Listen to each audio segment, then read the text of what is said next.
નમો ભગવતે તસ્મૈ કૃષ્ણાયાદ્ભુતકર્મણે રૂપનામ વિભેદેન જગત્ક્રીડતિ યો યત શ્રીકૃષ્ણ પરમાનંદં દશલીલાયુतं સદા સર્વભક્તસમુદ્ધારે વિસ્ફુરન્तं પરમ નુમઃ પ્રેમ્ણોન્યત સાધનમ લોકે નાસ્તિ મુખ્ય પરમ મહત શ્રી ભાગવતમેવાત્ર પરમ તસ્ય હિ સાધનમ સર્વવેદેતિહાસાનાં સારમ સારમ સમુદ્રુતમ સતુ સંશ્રાવયામાસ મહારાજ પરીક્ષિતમ નિગમકલ્પતરોર્ગલિદં ફલં શુકમુખાદ અમૃતદ્રવસંયુતં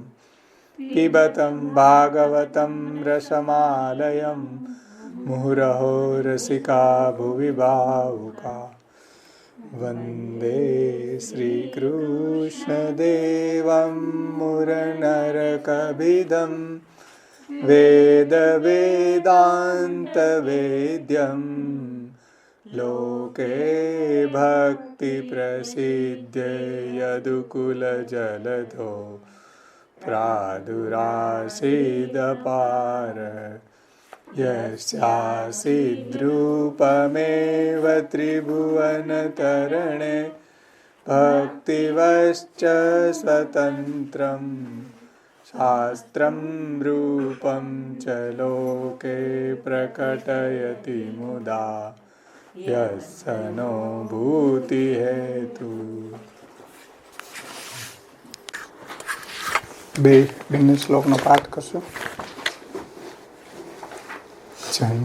જન્માદ્યસ્ય યતોન્વયાદિતરતશ્ચાર્થેષ્વભિજ્ઞસ્વરા તેને બ્રહ્મહૃદાય આદિકવયે મુહ્યન્તિ યત્સૂરય તેજો વારી મૃદાં યથા વિનિમયો યત્ર ત્રિસર્ગો મૃષા ધામ્ના સ્વેન સદા નિરસ્તકુહકં સત્યં પરમ ધીમહિ ધર્મઃ પ્રોજ્જિતકૈતવોऽત્ર પરમો નિર્મત્સરાણાં સતાં વેદ્યં વાસ્તવમત્ર વસ્તુ શિવદં તાપત્રયોન્મૂલનम् શ્રીમદ્ભાગવતે મહામુનિકૃતે કિં વા પરેરીશ્વરઃ સદ્યોરદ્યવરુધ્યતેऽત્ર કૃતિભિઃ શુશ્રૂષુભિस्तत्क्षणात्. ગયા વખતે આપણે બીજો શ્લોક શ્રીમદ ભાગવતનું મહાત્મ્ય વર્ણવ્યું છે, એનું અવગાહન કર્યું હતું. થોડું વિહંગાવલોકન કરીને આગળ પુરુષોત્તમ સહસ્ત્રનામ જે બીજા શ્લોકની અંદર આવી રહ્યા છે એનું આપણે અવગાહન કરશું.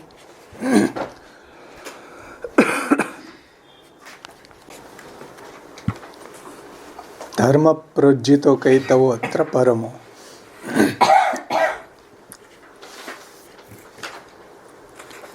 એટલે શ્રીમદ ભાગવતજીમાં કાપટ્ય રહિત શ્રેષ્ઠ ધર્મનું વર્ણન છે. ધર્મ એટલે ભગવાનના નામ, રૂપ, ગુણ અને લીલા ચરિત્રોનું શ્રવણ વગેરે રૂપ ધર્મ.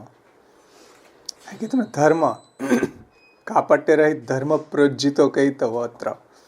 તો અહીં શ્રીમદ ભાગવતજીની અંદર કપટ રહિત ધર્મ છે. તો ધર્મ એટલે શું? શ્રી મહાપ્રભુજીએ ત્યાં સમજાવ્યું ભગવાનના નામ, રૂપ, ગુણ, લીલા ચરિત્રોનું શ્રવણ અને ભગવાનના મહાત્મ્યનું જ્ઞાન. તો એ ધર્મ અને જ્ઞાન એ બંને ભગવાનના આવિર્ભાવમાં સાધન છે અને એના દ્વારા ભગવાનમાં પ્રવેશ એટલે ભગવત પ્રાપ્તિ થાય છે, એ ફલ છે. એ બધું ભાગવતથી જ થાય છે એમ શ્રી મહાપ્રભુજી શરૂઆતમાં એ વાત સમજાવે છે. ભાગવત એક વિશિષ્ટ કલ્પવૃક્ષ છે. પછી શ્રી મહાપ્રભુજી ભાગવતજીની અંદર કપટ રહિત ધર્મ છે એ સમજાવવાને માટે એનો ઓપોઝિટ, મતલબ કે જે કપટવાળો ધર્મ એટલે શું, બીજા બધી જગ્યાએ કપટવાળા ધર્મો છે એનું વર્ણન કરતા શ્રી મહાપ્રભુજી આજ્ઞા કરે છે કે વેદની અંદર યજ્ઞરૂપ ધર્મ છે. એટલે યજ્ઞરૂપ ધર્મ આમ જોઈએ તો કપટવાળો નથી, પણ એનો અર્થ કરવાવાળા જે છે એની અંદર આવી કપટતા આવી જાય છે. એમ કે ભાઈ સ્વર્ગ કામો યજેત, તો સ્વર્ગનો અર્થ એ લોકો લોક લે છે, એમ આત્મસુખ નહીં લેતા, એનો લોક લે છે. એમ એટલે એ રીતે એનો અર્થ કરવામાં દુર્બોધતા છે. એટલે વેદની અંદર જે યજ્ઞરૂપ ધર્મ છે વાસ્તવની અંદર સ્વર્ગાદિકની પ્રાપ્તિ માટે યજ્ઞ નથી. એમ યજ્ઞનું વિધાન જે કરવામાં આવ્યું છે આત્મસુખ વગેરે નિત્ય સુખની પ્રાપ્તિ માટે છે, પણ એનો અર્થ કરનારાઓ જે છે એ લોકો આ રીતે સ્વર્ગલોક એવો અર્થ કરે છે. એમ એટલે યજ્ઞ દ્વારા સ્વર્ગ પ્રાપ્ત થશે, સ્વર્ગ કામો યજત. તો એવી સ્થિતિમાં યજ્ઞાદિકને સ્વર્ગનું સાધન બતાવ્યું છે, એટલે એમાં ભ્રમ થઈ જાય છે. એટલે વૈદિક ધર્મની અંદર પણ એ રીતે કાપટ્યની સંભાવના છે. ત્યાર પછી આચાર ધર્મ છે, સત્ય ધર્મ છે, સત્ય વગેરે ધર્મ, પછી તપ વગેરે ધર્મ, એ બધી વિસ્તારથી આપણે જોઈ ગયા આચારના વિશે. તપ, સત્ય. તપમાં એવું થયું દાન.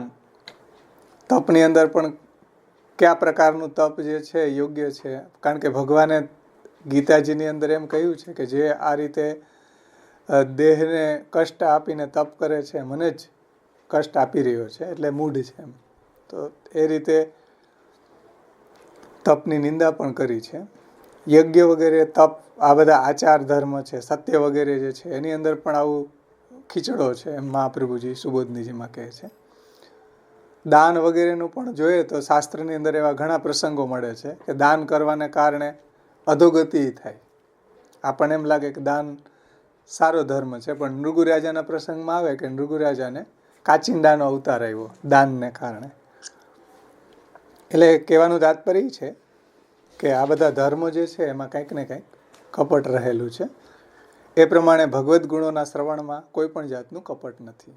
એટલે ધર્મ પ્રોજ્જિતો કહિતવો અત્ર પરમો નિર્મત્સરાણામ સતામ. એમાં ધર્મ પ્રોજ્જિતો, એમાં પ્ર ઉપસર્ગ જે છે પ્રોજ્જિતો, તો પ્ર શબ્દથી એ વાત સમજાવે છે કે ભગવદ્ ગુણોના શ્રવણની અંદર કોઈ જાતનું કપટ નથી. એમ એટલે કપટ રહિત ધર્મ ભાગવતજીની અંદર જ છે અને ઉત્તમ ધર્મ છે. આ ધર્મ જે છે ઉત્તમ છે, કારણ કે એનાથી જ ભગવાનનો સાક્ષાત્કાર થાય છે. અથવા તો શ્રી મહાપ્રભુજી બીજો અર્થ પણ એ રીતે સમજાવ્યો હતો, પ્રોજ્જિતો પરમો મીયતે. ધર્મ પ્રોજ્જિતો કહિતવો અત્ર પરમો. પરમ શબ્દને પરો મીયતે ઇતિ પરમો. તો ભગવત સાક્ષાત્કાર હેતુત્વાદ્વા પરમ, એટલે ભગવાનનો સાક્ષાત્કાર કરાવનાર હોવાથી આ ઉત્તમ ધર્મને આચરનારા પણ કેવા છે અહીંયા તો કહે છે કે નિર્મત્સરાણામ સતામ, જે માત્સર્ય રહિત છે અને સત્પુરુષો છે, ભક્તો છે, એની વાત અહીંયા કહી છે.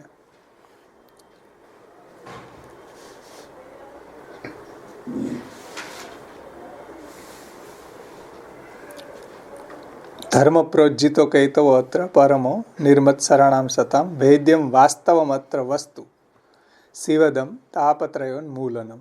એ વાતને શ્રી મહાપ્રભુજી એ રીતે સમજાવી છે કે ભાગવત શાસ્ત્રની અંદર જાણવા યોગ્ય પરમ તત્વ એટલે કે સાક્ષાત ભગવાનનું જ નિરૂપણ કરવામાં આવ્યું છે, જે કલ્યાણકારી અને ત્રણેય પ્રકારના તાપને દૂર કરે છે.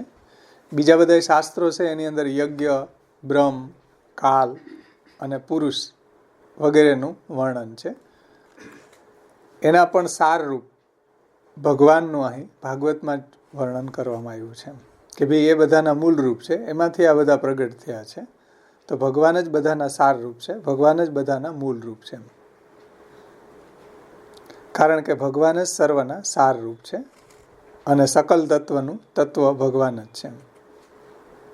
ધોળમાં આવે સકલ તત્વનું તત્વને સારમાં એ સાર, પાઠ કરતા માત્રમાં વસ થાય શ્રી નંદકુમાર. દયારામભાઈનું છે ને.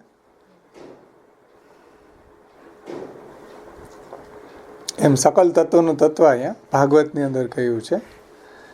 યજ્ઞ, બ્રહ્મ, કાલ, પુરુષ એનું વાસ્તવિક સ્વરૂપ ભગવાન જ છે અને ભગવાન જ જાણવા યોગ્ય છે અને બધાનું વાસ્તવિક સ્વરૂપ ભગવાન જ છે. જેમ આપણે બીજા બધા દાગીનાઓને જોઈએ, એરિંગ જોઈએ, વીંટી, કડા, નુપુર વગેરે, પણ એનું વાસ્તવિક સ્વરૂપ આપણે પ્રથમ જાણતા હોઈએ છીએ. એટલે સોનું એનું વાસ્તવિક સ્વરૂપ છે. ભલે એના નામ રૂપ અલગ અલગ હોય છે. એટલે અન્ય શાસ્ત્રોની અંદર જે અવિદ્યાગ્રસ્ત જીવો છે એનો અધિકાર છે, પરંતુ ભાગવત પુરાણ જે છે એની અંદર મુક્ત જીવોનો અધિકાર છે. જેવા લોકોની બુદ્ધિ સમાપ્ત થઈ ગઈ છે અથવા તો જે લોકોની બુદ્ધિ અન્ય શાસ્ત્રોમાં લાગેલી છે એને સાક્ષાત ભગવાનમાં પણ અવાસ્તવિકતાની પ્રતીતિ થાય છે, પરંતુ વાસ્તવિક સ્વરૂપનું જ્ઞાન એવા લોકોને ભાગવતમાં થતું નથી. એ રીતે શ્રી મહાપ્રભુજીએ આ વાતને સમજાવી છે. ત્યાર પછી શિવદમ, આવું ભગવાનનું સ્વરૂપ કેવું છે? કલ્યાણકારી છે. અને તાપત્રયોન મૂલનમ, તો શિવદમથી ઇષ્ટ પ્રાપકતા બતાવી છે અને તાપત્રયોન મૂલનમથી અનિષ્ટ નિવારકતા બતાવી છે. એટલે યજ્ઞ વગેરે ધર્મોને આપણે જોઈએ તો એનાથી કોઈ એવી પરમ શાંતિની પ્રાપ્તિ કે આનંદની પ્રાપ્તિ એનાથી નથી થતી. યજ્ઞથી આ લોકની અંદર તો કષ્ટ જ થાય છે, પરલોકમાં એને કંઈક ફલ મળે છે. અહીં તો એને દુઃખાનુભવ જ થાય છે. આત્મજ્ઞાનથી પણ પરમાનંદની પ્રાપ્તિ નથી થતી, કેવલ સંસાર વગેરે દૂર થાય છે. પણ આ ભાગવતથી જ ભગવત સાક્ષાત્કાર થાય છે, એટલે કલ્યાણકારી છે. શિવદમ છે, દુઃખની નિવૃત્તિ થાય છે અને ભગવાનની અંદર અંતે સાયુજ્યની પ્રાપ્તિ થાય છે. એને જ અહીંયા શાંતિ અને પરમાનંદની પ્રાપ્તિ કહી છે. અને તાપત્રયોન મૂલનમ, ત્રણેય પ્રકારના તાપને આ ભાગવત છે એ દૂર કરવાવાળું છે. તો આ રીતે સાધન અને ફલ બંને ભાગવતથી જ પ્રાપ્ત થાય છે. એટલે જ્ઞાનની અપેક્ષા, જ્ઞાનના યજ્ઞ વગેરેના કમ્પેરિઝનમાં ભાગવતનું શ્રવણ છે એ શ્રેષ્ઠ બતાવ્યું છે. એટલે શિવદમ અને તાપત્રયોન મૂલનમ. ત્યાર પછી શ્રીમદ ભાગવતે મહામુનિ કૃતે, આ ભાગવતના રચયિતા કોણ છે? તો કે વેદવ્યાસજી. મહામુનિ કીધું છે એના માટે. વેદવ્યાસજી અહીંયા શબ્દ નહીં મૂકતા. મહામુનિનું તાત્પર્ય છે કે જે મનનશીલ છે, જેને સમાધિની અંદર આ ભાગવતનો અનુભવ થયો છે, એવા મહામુનિ આ ભાગવતના રચયિતા છે. એમાં થોડું ગયા વખતે રસના સંદર્ભમાં આપણે વિસ્તાર નહોતો કર્યો, એ વાતને થોડીક આજે આપણે જોવી જરૂરી છે. મહામુનિ કૃતે શ્રી ભાગવતે મહામુનિ કૃતે, એના સુબોધનીજી તમે જુઓ.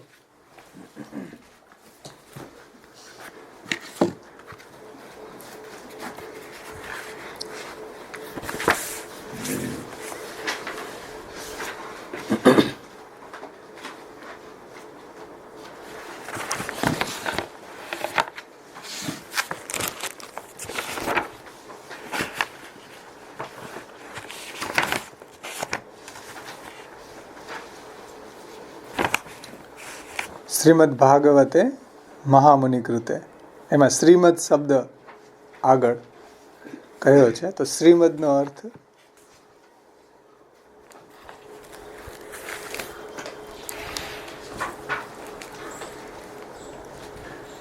શ્રીયુક્ત.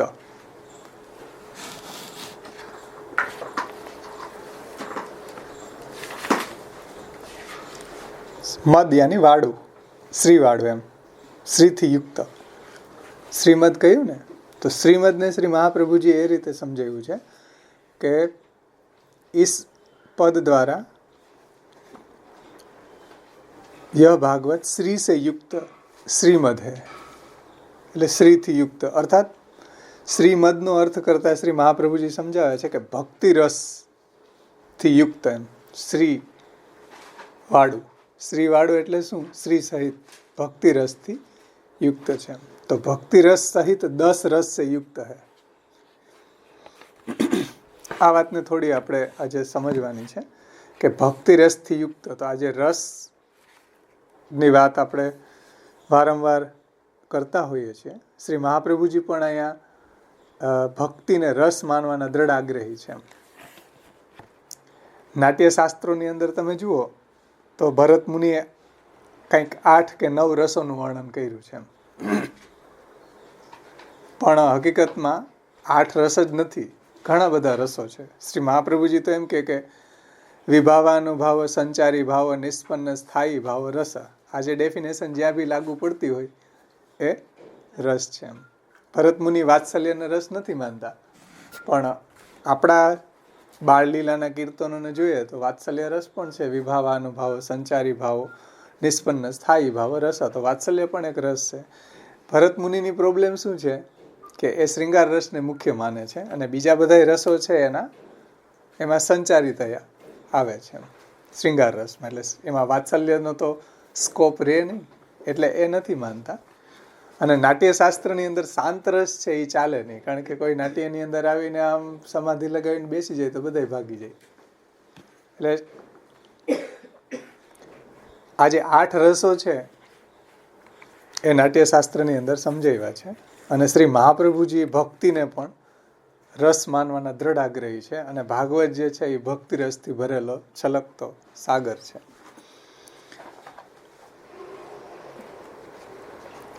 તો અહીંયા શ્રીમદ ભાગવતે મહામુનિ કૃતે, તો એમાં શ્રીમદને શ્રી મહાપ્રભુએ અહીંયા સમજાવ્યું છે કે ભક્તિ રસ સહિત 10 રસથી યુક્ત છે આ ભાગવત.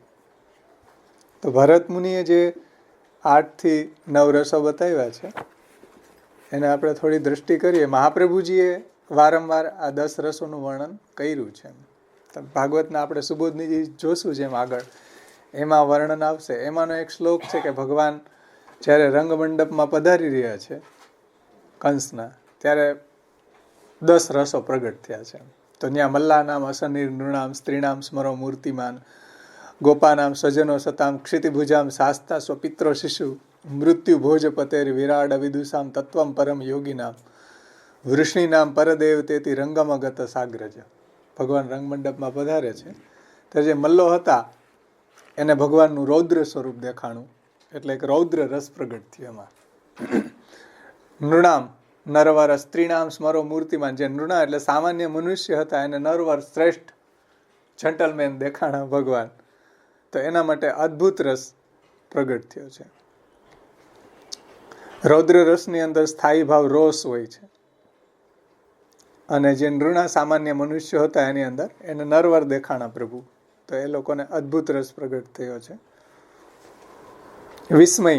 વિસ્મય થયું એમ ભગવાનના આવા સ્વરૂપને જોઈને. સ્ત્રીનામ સ્મરો મૂર્તિમાન, સ્ત્રીઓને તો સાક્ષાત ભગવાન મન્મથ કામદેવને પણ મનને મથી નાખવાવાળા ભગવાન કામદેવના પણ કામદેવ દેખાણા. તો સ્ત્રીનામ સ્મરો મૂર્તિમાન, તો એનો જે રતિ છે, શ્રૃંગાર રસનો સ્થાયી ભાવ રતિ છે. ગોપાનામ સ્વજનો સતામ, ગોપો હતા એને પોતાના ફ્રેન્ડ દેખાણા, સ્વજન દેખાણા, આપણા મિત્ર છે એમ. એટલે એને હાસ્ય રસ પ્રગટ થયો. ભગવાન એવી રીતના પધારતા હતા. તો ગોપાનામ સ્વજનો સતામ, ક્ષિતિભુજામ શાસ્તા, જે દુષ્ટ રાજાઓ હતા એને શાસ્તા એટલે એને દંડ દેવાવાળા કોઈ ચક્રવર્તી રાજા દેખાણા. તો એ જેટલા રાજાઓ હતા એને વીર રસ પ્રગટ થયો. વીર રસનો સ્થાયી ભાવ છે ઉત્સાહ. ઉત્સાહ ન હોય તો ગમે એવો વીર હોય એ લડી ન શકે એમ. ઉત્સાહ ભલે સામાન્ય માણસ હોય, પણ જો ઉત્સાહ હોય લડવાનો શિવાજીની જેમ, તો બધાને હંફાવી દે. એની પાસે ખોબા જેટલું સૈન્ય હતું.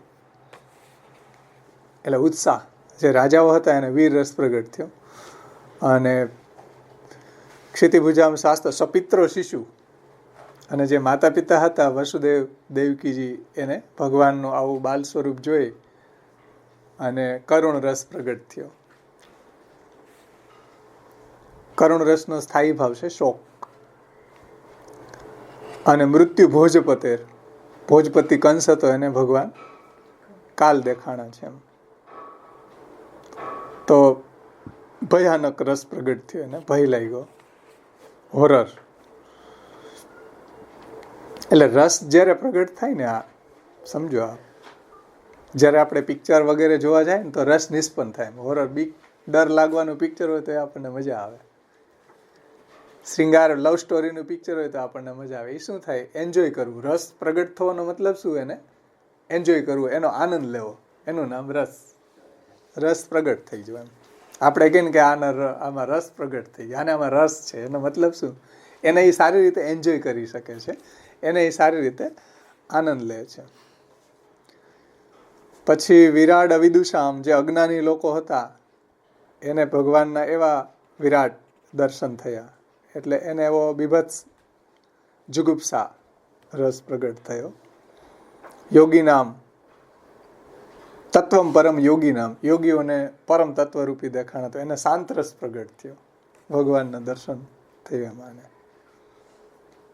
અને વૃષ્ણિ નામ પરદેવતેથી રંગમગત સાગ્રજ, વૃષ્ણિઓ હતા, યાદો હતા, એને પ્રભુની અંદર ભક્તિ હતી, તો એને ભક્તિ રસ પ્રગટ થયો. મહાત્મી જ્ઞાન પૂર્વ શુદ્ર સર્વતો અધિક સ્નેહો ભક્તિ. ને નિરુપધિક રતિ એ ભક્તિનો સ્થાયી ભાવ છે. ભગવાનમાં નિરુપધિક પ્રેમ એ એનો સ્થાયી ભાવ છે. આ તો એક ફોર એક્ઝામ્પલ રૂપે હું તમને કહું છું કે શ્રીમદ એટલે શું. મહાપ્રભુજીએ શ્રીમદનો અર્થ અહીંયા કર્યો છે કે 10 રસથી યુક્ત, અને એમાં પણ ભક્તિ રસ છે એ શ્રેષ્ઠ છે. શ્રેષ્ઠ છે મતલબ કે ભાગવતની અંદર 10 રસનું વર્ણન છે, પણ એ બધા રસો જે છે એ ભક્તિને સપોર્ટિંગ, આપણને ભગવાનની અંદર જે આવી ભક્તિ દ્રઢ થાય. એટલે વારંવાર મહાપ્રભુજીએ પણ સુબોધનીજી વગેરેમાં તમે જુઓ તો આવા રસોનું વર્ણન કરેલું છે, અને ભાગવત અંતર્ગત આ બધા રસોનું વર્ણન છે. એટલે અહીંયા જુઓ મહાપ્રભુજી શબ્દ મૂકે છે કે શ્રીમદ અર્થાત ભક્તિ રસ સહિત 10 રસ से युक्त है भागवत.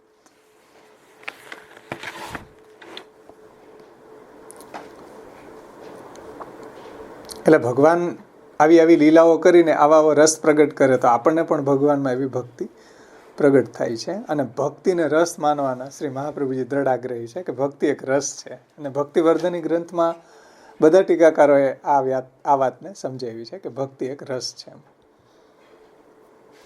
ઘણા લોકો ભક્તિને રસ નથી સ્વીકારતા. આપણા કીર્તનોમાં પણ આવે કે જો પે શ્રી વલ્લભ પ્રગટ ન હોતે તો શ્રૃંગાર રસ શાસ્ત્ર સબ રોતે. તો રસ શાસ્ત્રો જે છે બધાય એ બધાને મહાપ્રભુજી અહીંયા સુબોધનીજી અંદર એનો પણ ઉપયોગ કર્યો છે એમ. એટલે એનો પણ વિનિયોગ અહીંયા ભાગવતમાં કરી દીધો છે. એટલે શ્રી મહાપ્રભુજી શ્રીમદનો અર્થ કરે છે ભક્તિ રસ સહિત. ગુસાઈજીના દોહિત્ર છે જગન્નાથ કવિરાય કે પ્રભુ, કીર્તન હોડીખેલ વગેરેમાં તમે સાંભળ્યા હશે, નામાચરણ આવે જગન્નાથ કવિરાય. તો જગન્નાથ કવિરાય છે એ ગુસાઈજીના દૌહિત્ર છે, એના દીકરીના દીકરા. એ ભક્તિના રસ નથી માનતા. શ્યામબાવાએ એનું બહુ ખંડન કર્યું એની વાતનું, કારણ કે મહાપ્રભુજી ભક્તિનો રસ માનવાના દ્રઢ આગ્રહી છે. તો ભક્તિ રસ સહિત 10 રસ से युक्त ये भागवत है. આ સેન્ટેન્સને સમજાવે છે શ્રીમદ. શ્રીમદ यानी શ્રીવાડું. તો શ્રીવાડું यानी ભક્તિ રસ સહિત 10 રસથી યુક્ત આ ભાગવત છે. જીતને ભી કાવ્ય હૈ, એટલે જે કાવ્યો છે એની અંદર આ જ રસ જે છે એની છાયા છે. ભાગવતજીની અંદર જે 10 રસોનું વર્ણન શ્રી મહાપ્રભુએ સમજાવ્યું છે એની જ છાયા બીજા બધા કવિતાઓ વગેરેની અંદર છે. ભૌતિક કાવ્યોમાં જીતને ભી કાવ્ય હૈ उनमें यद्यपि इनकी छाया अवश्य है तथापि काव्य निंदित है क्योंकि इनके रचयिता सदोष है. એટલે લોકના જે કાવ્યો છે એ બધા કેવા છે, એની અંદર આ રસોની છાયા છે, પણ એ બધા સામાન્ય મનુષ્યએ બનાવેલા હોવાથી એ નિંદનીય છે, મતલબ કે દોષવાળા છે. પણ ભાગવત રૂપી જે કાવ્ય, ભાગવત રૂપી ભક્તિશાસ્ત્ર છે એ કોઈ સામાન્ય મનુષ્યએ બનાવેલું નથી, પણ વેદવ્યાસજીએ સાક્ષાત સમાધિની અંદર એનો અનુભવ કરેલો છે. તો ઉનકે રચયિતા જો काव्य निंदित है क्योंकि उनके रचयिता सदोष है। यहाँ भागवत में कर्तृदोष की अर्थात उसके प्रणेता में दोष की शंका करना ही व्यर्थ है, क्योंकि यह श्रीमद् भागवत तो महामुनि की रचना है, अर्थात सम्यक मनन करने वाले महामुनि कहे जावे। એટલે એવા વેદવ્યાસજી છે કે સારી રીતે જે મનન કરી અને સમાધિમાં જે અનુભવ કર્યો એ અનુભવ વેદવ્યાસજી અહીંયા પ્રગટ કર્યો છે ભાગવતમાં. એટલે સાક્ષાત ભગવાને જ એના હૃદયમાં બિરાજી અને આ ભાગવત સમાધિમાં જે અનુભવ કરાવ્યું છે એને, તો સાક્ષાત ભગવાનનું જ આકૃતિ છે, ભગવાન દ્વારા જ પ્રગટ થયેલું છે. એટલા માટે આ ભક્તિ શાસ્ત્ર છે અને ભક્તિ રસથી ભરેલું છે. બીજા બધા રસોનું પણ આમાં વર્ણન છે.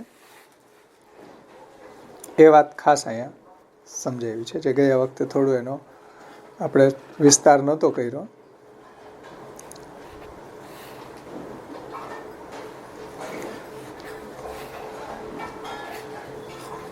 અને એટલા માટે જ અહીંયા વેદવ્યાસજી નહીં કહેતા, મહામુનિ કૃતે એવો શબ્દ અહીંયા વાપર્યો છે. એટલે સમાધિની અંદર વેદવ્યાસજીને જે રીતે ભગવાને પ્રેરણા કરી એ રીતે એને ભાગવત પુરાણ રચ્યું છે. સ્વતંત્રતયા વેદવ્યાસજીએ રચેલું નથી. ત્યાર પછી કિમ વા પરે એ વાતને આપણે ગયા વખતે જોઈ હતી. કિમ વા પરે મહામુનિ કૃતે અલા કિમ વા પરે ઈશ્વર. તો કિમ વા પરે એટલે મહામુનિ વેદવ્યાસજી દ્વારા આ 10 લીલાયુક્ત ભાગવતનું પ્રણયન થયું છે. તો પછી શ્રીમદ ભાગવત અતિરિક્ત અન્ય પદાર્થોનું નિરૂપણ કરવાવાળા જે અન્ય શાસ્ત્રો છે એનાથી શું પ્રયોજન? કિમ વા પરે, બીજા શાસ્ત્રોનું શું પ્રયોજન? એ સંદર્ભમાં શ્રી મહાપ્રભુજી એ વાત સમજાવી હતી કે ભાઈ મંત્ર શાસ્ત્રોની અંદર પંચરાત્ર વગેરેમાં જે ઉપાસના આદિ પૂજા આદિ બતાવવામાં આવ્યા છે એનાથી પણ અધિક શ્રીમદ ભાગવતની શ્રેષ્ઠતા છે.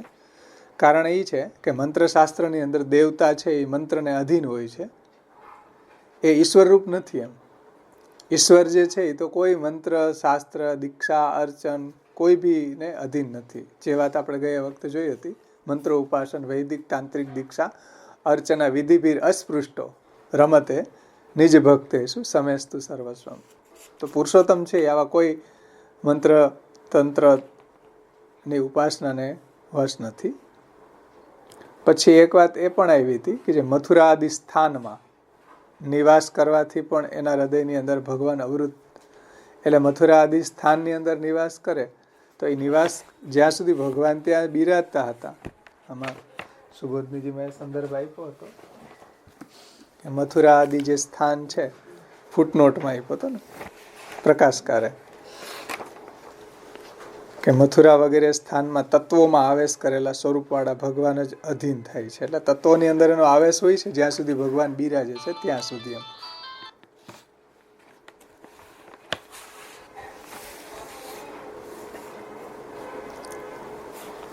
પછી નહીં. અને એ તત્વોમાં આવેશ કરેલા સ્વરૂપવાળા છે. એમ સાક્ષાત જે પુરુષોત્તમ છે એ પધારતા નથી. એમ એટલે મથુરા આદિ સ્થાનની અંદર નિવાસ કરવાથી પણ એના હૃદયમાં ભગવાન અવરુદ્ધ નથી થતા. સાક્ષાત પુરુષોત્તમ છે એ તો શ્રી ભાગવતથી જ હૃદયમાં અવરુદ્ધ થાય છે, ધારણ થાય છે, વશ થાય છે. અવરુદ્ધ થવાનો અર્થ શ્રી મહાપ્રભુજીએ ધારણ થવું અને વશ થવું એ વાત સમજાવી હતી. અને ભગવાન અતિરિક્ત અન્યનું પ્રતિપાદન કરનારા શાસ્ત્રો અથવા તો ભાગવતથી ભિન્ન રૂપથી પ્રતિપાદન કરનારા શાસ્ત્રોથી કોઈ ફલ સિદ્ધ થવાનું નથી. તેથી કિમવા પરે એ પદ આપવામાં આવ્યું છે. અને એમાં વા શબ્દ છે એ અનાદર વાચક છે.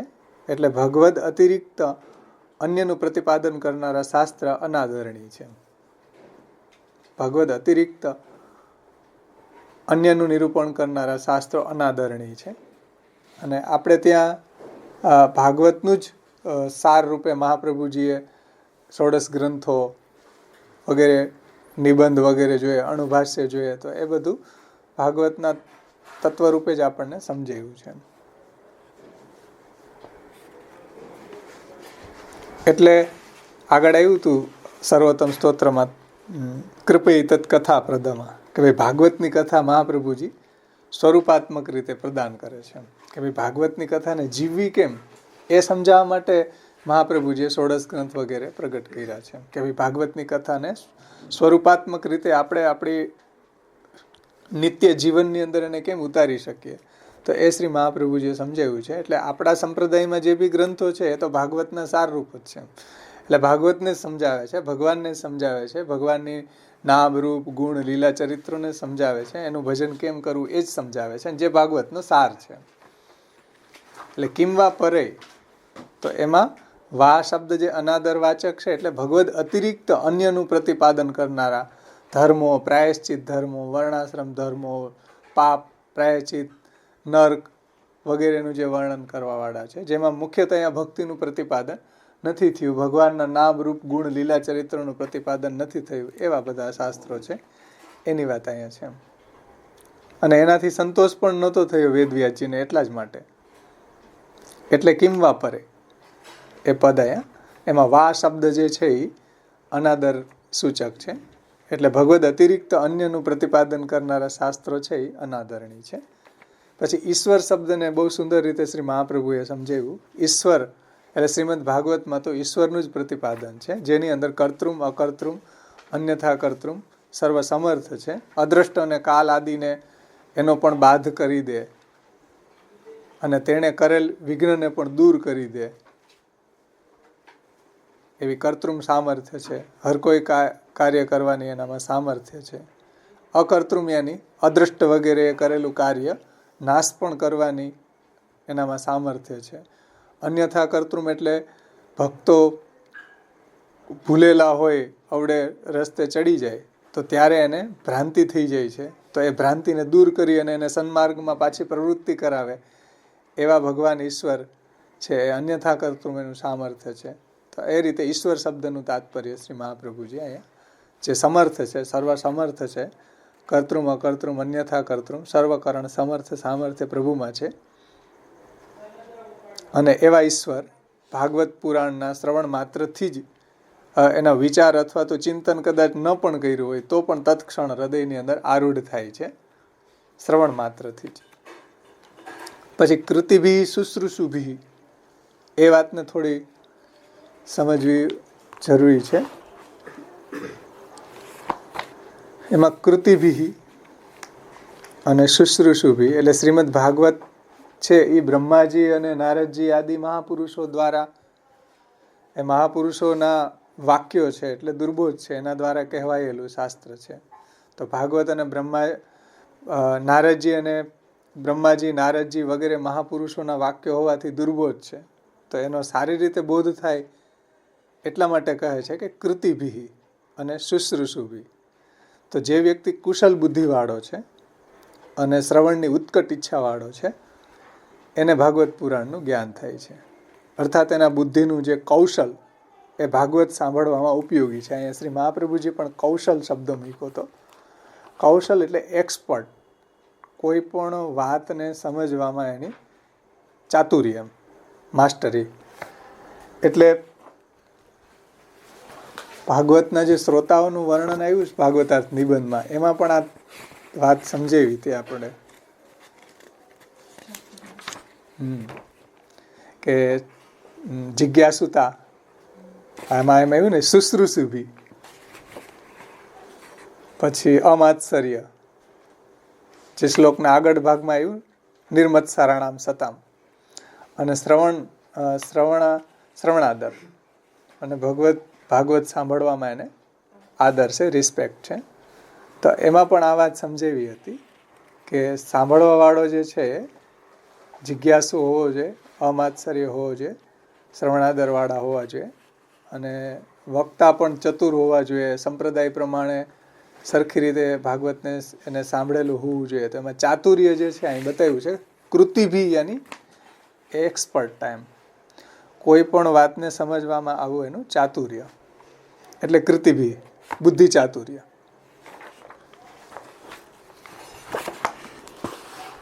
કુશલ બુદ્ધિ અહીં શબ્દ મૂક્યો ને, તો એનું તાત્પર્ય ખાસ સમજવું જોઈએ કે જેમાં આપણને રુચિ હોય એમાં આપણી કુશલ બુદ્ધિ હોય, જેમાં આપણી રુચિ ન હોય એમાં કુશલ બુદ્ધિ ન હોય. તમે માનો કે ધન કમાવા માટે જે લોકો લાગેલા હોય એની કુશલ બુદ્ધિ ક્યારે, કેવી રીતના, ક્યાંથી મળશે, શું કરીશ તો વ્યાપાર વધશે. ગીતાબેનને ખબર હશે ને, ઘરવાળા કરે તો રાત દિવસ એને જ વિચાર આવતા હોય, રાત્રે એને જ વિચાર આવે. તો એનું કહેવાય, એનું નામ અહીંયા કૃતિભી, એટલે કુશલ બુદ્ધિ એમ. એટલે એમાં જ એની બુદ્ધિ લાગેલી એમ. કુશલ બુદ્ધિ બધાય પાસે હોય એવું નથી, પણ લાગેલી અવળી જગ્યાએ હોય. તો એવી કુશલ બુદ્ધિ કે ભાઈ તમે બધી જગ્યાએ છોકરાને ભણાવવામાં કુશલ બુદ્ધિ વાપરો છો, કે હજી તો ભણતો હોય 10મું, તો 12માનો વિચાર થઈ ગયો હોય, કેટલી ફી ક્યાં કેટલી છે એ સ્કૂલનો વિચાર થઈ ગયો, બધી જ કુશલ બુદ્ધિ, આપણી બધી માસ્ટરી છે. એને ભણાવવામાં આપણે ઘરે એને સાવ પૂરું કરી દઈએ, વાથી ટ્યુશન તો રાખે, પાછા ઘરે ભણાવીએ, કેટલી બધી કુશલ બુદ્ધિ એને ભણાવવામાં છે, કેટલા પૈસાઓ ખર્ચીએ આપણે. તો બધી જગ્યાએ આપણે કુશલ બુદ્ધિ વાપરતા હોઈએ છીએ. તો એમ ભાગવતનું શ્રવણ કરવામાં પણ થોડી કુશલ બુદ્ધિ રાખવી, એમ કે ભાઈ બીજી બધી જગ્યાએ વંટાયેલી ન હોય એ રીતે આપણે આદરપૂર્વક નિષ્ઠાથી ભાગવતનું શ્રવણ કરવું છે એમ. કારણ કે ભાગવતના રચયિતા જે છે અહીં ઉપર કીધું કે મહાપુરુષો જે છે, બ્રહ્માજી, નારદજી, એવા એના દ્વારા એ પ્રગટ થયું હોવાથી દુર્બોધ છે. અને એ દુર્બોધ ન થાય આપણને એટલા માટે આપણા આચાર્યજીએ, આપણા મહાપ્રભુજીએ નિબંધ લખ્યો, અણુભાષ્ય વગેરે લખ્યું. આ બધું શા માટે ગ્રંથો પ્રગટ કર્યા? ભાગવતના તત્વને સમજાવવા માટે. ભાગવત જે દુર્બોધ છે એ સુબોધ થાય એટલા માટે મહાપ્રભુજીના 108 નામોની સ્તુતિ પણ ગુસાઈજીએ પ્રગટ કરી કે ભાઈ તદુક્તમપી દુર્બોધમ સુબોધમ સાધ્યથા તથા તન્નામાષ્ટોતરસતમ પ્રવક્ષામ્ય ખિલાગહરત. તો એવી કૃતિભી અને શુશ્રુષુભી શ્રવણ કરવાની અંદર નિષ્ઠા એમ. તો શ્રવણમાં એવી રુચિ. લૌકિક વાતો સાંભળવામાં કેવી રુચિ હોય. મારે આયા એક બેન હતા, એ કહેતા કે કાંઈ યાદ નથી રહેતું, એક અક્ષર યાદ ન રહ્યો તો કાંઈ નહીં, પણ સાંભળો તો ખરી. મહાપ્રભુજીના ગ્રંથો 16 ગ્રંથમાં આવતા, કાંઈ યાદ ન રહ્યો. એક દિવસ એની ઘરે હું ગયો તો એની છોકરીને જોવા આવ્યા. તો ઓલા 1 કલાક લેક્ચર કર્યું ને, 1 કલાક ડીટો ટુ ડીટો યાદ. સાંજે ઘરવાળાને બધું કહી દીધું. શા માટે યાદ રહ્યું? કૃતિભી શુશ્રુષુભી, બધી જ એની અંદર ચાતુર્ય છે એમ, બુદ્ધિ ચાતુર્ય. અને શ્રવણ કરવામાં એની માસ્ટરી હતી. પેલા જે કહેતા હતા, સાંજે 1 કલાકનું લેક્ચર એને બધું જ આમ. મને તો આપણને આશ્ચર્ય થાય કે સાલું આવું તો રેકોર્ડિંગ ગોઠવેલું છે અંદર કે શું છે આ? આપણને ન રહે એટલું યાદ. એટલે જ્યાં આપણી રુચિ હોય ત્યાં આપણને આવી શુશ્રુષા અને કૃતિભી એ આવે છે એમ. એટલે અહીંયા કમસે કમ મહાપ્રભુજી આપણને એના સુબોધનીજીમાં એ વાત સમજાવે છે કે ભાઈ એટલું તો કૌશલ હોવું જ જોઈએ એમ. એવી જિજ્ઞાસુતા, એવું ચાતુર્ય, એવી નિષ્ઠા ભાગવતને સાંભળવામાં હોવી જરૂરી છે એમ. તો જ આને સમજી શકાશે, નહીતર નહીં સમજી શકાય. એ જો કૃતિભી કુશલ પુરુષોથી એ શબ્દથી કહે છે. શુશ્રુષુભી અને કૃતિભી એટલે બુદ્ધિ ચાતુર્ય અને શ્રવણ કરવાની ઈચ્છાવાળાઓથી. તો શ્રવણ કરવામાં પણ આપણી ઉત્સુકતા હોવી જરૂરી છે ભાગવતને શ્રવણ કરવામાં એમ.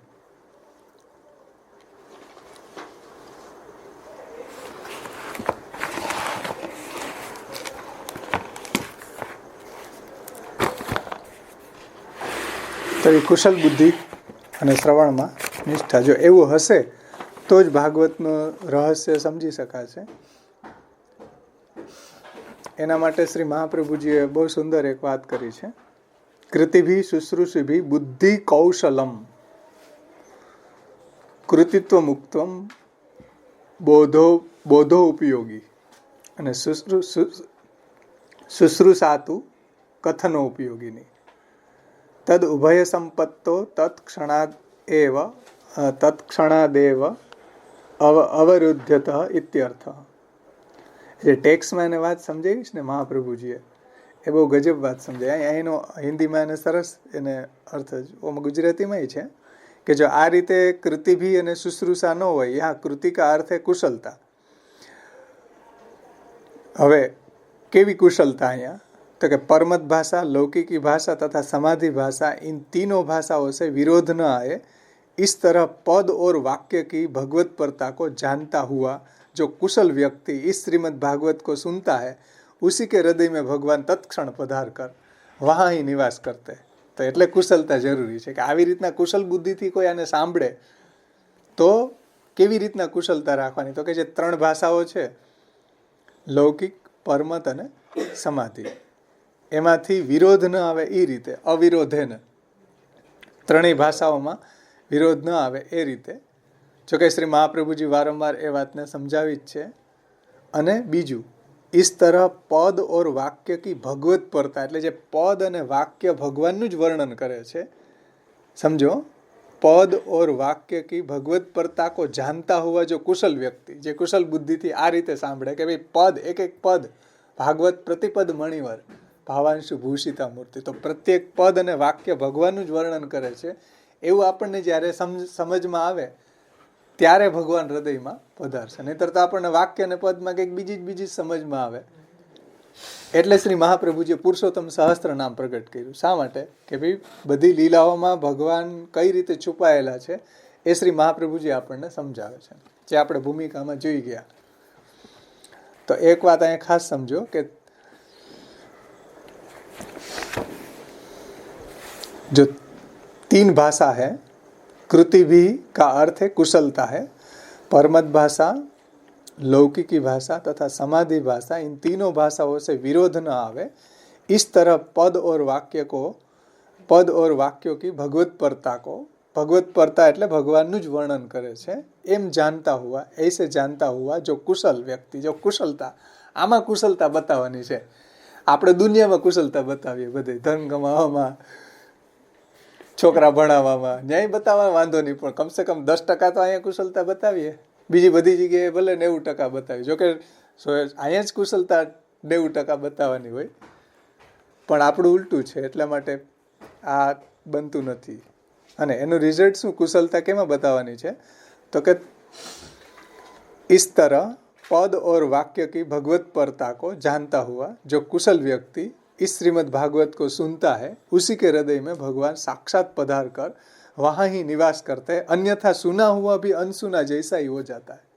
લ્યો, સાંભળેલું ન સાંભળ્યા બરાબર થઈ જાય. જો કુશલતા ન હોય તો હવે કે ભાઈ આવ્યા છે, હાલો ઘરેથી કાઢ્યા ને અહીંયા આવીને હવે બેસું 3 કલાકે, કે જાઓ ઘરે જાઓ તો પીછો મૂકો અમારો, વહુ એમ કે અહીંયા આવ્યા પછી, તો એવી રીતના આવવાથી કોઈ કુશલ બુદ્ધિ નથી. ટાઈમ કાઢવા આવ્યા હોય કે ઘરે ઓલા બેન કે ઘરે બેવું ને અહીંયા બેવું, એ કે હવે એ કુશલ બુદ્ધિની વાત નથી. બધી જગ્યાએ કુશલ બુદ્ધિ આપણે વાપરતા હોય તો અહીંયા પણ થોડી કુશલ બુદ્ધિને વાપરવી જોઈએ. ભગવાન આપી છે આપણને, બધા જીવોને ભગવાને એવી કુશલ બુદ્ધિ આપી છે, પણ વાપરીએ છીએ ક્યાં? લૌકિકમાં કેવી કુશલ બુદ્ધિ ચાલતી હોય બધાને, વ્યવહારમાં કેવી કુશલતા હોય, બાહોશ હોય બધા. એને આટલો પ ભરાયો તો લિસ્ટ કાઢે, આટલું લગ્નમાં દેવાનું, એટલી કુશલ બુદ્ધિ. રાત્રે જાવ તો 10 દી પહેલા સુટકેસ તૈયાર થઈ ગયું, કઈ સાડી ક્યારે પહેરવી એ નક્કી થઈ ગયું, આઈબ્રો થઈ ગયો, બધું તૈયારી અડધી થઈ ગઈ હોય. એ થોડાક દિવસ કે વધારે દિવસ પહેલા ન કરી લે, થોડાક દિવસની વાર ત્યારે કરે, નહીતર પાછું ફોગટ જાય બધું. કેટલી કુશલતા, બોલો પહેલાથી એટલી બધી વિચારસરણી હોય એની. આશ્ચર્ય થાય આપણને, એવી કુશલ બુદ્ધિ જો આમાં હોય.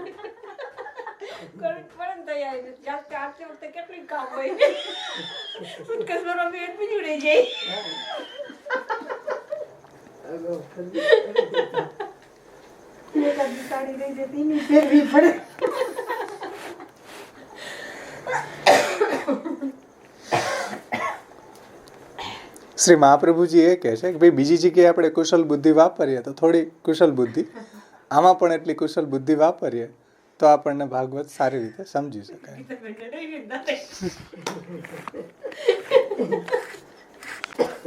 ગયા વખતે કદાચ ન સમજાણું હોય કૃતિભી, આજે કૃતિભી બધાને સમજાઈ ગયો છે.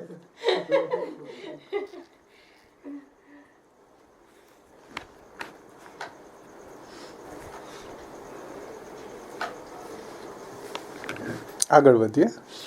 કૃતિભી અને એ સંદર્ભમાં મહાપ્રભુજી સુબોધનીજીમાં આ વાત સમજાવે છે કે ભાઈ એવી કુશલતા અને એવી શ્રવણોત્સુકતા હશે તો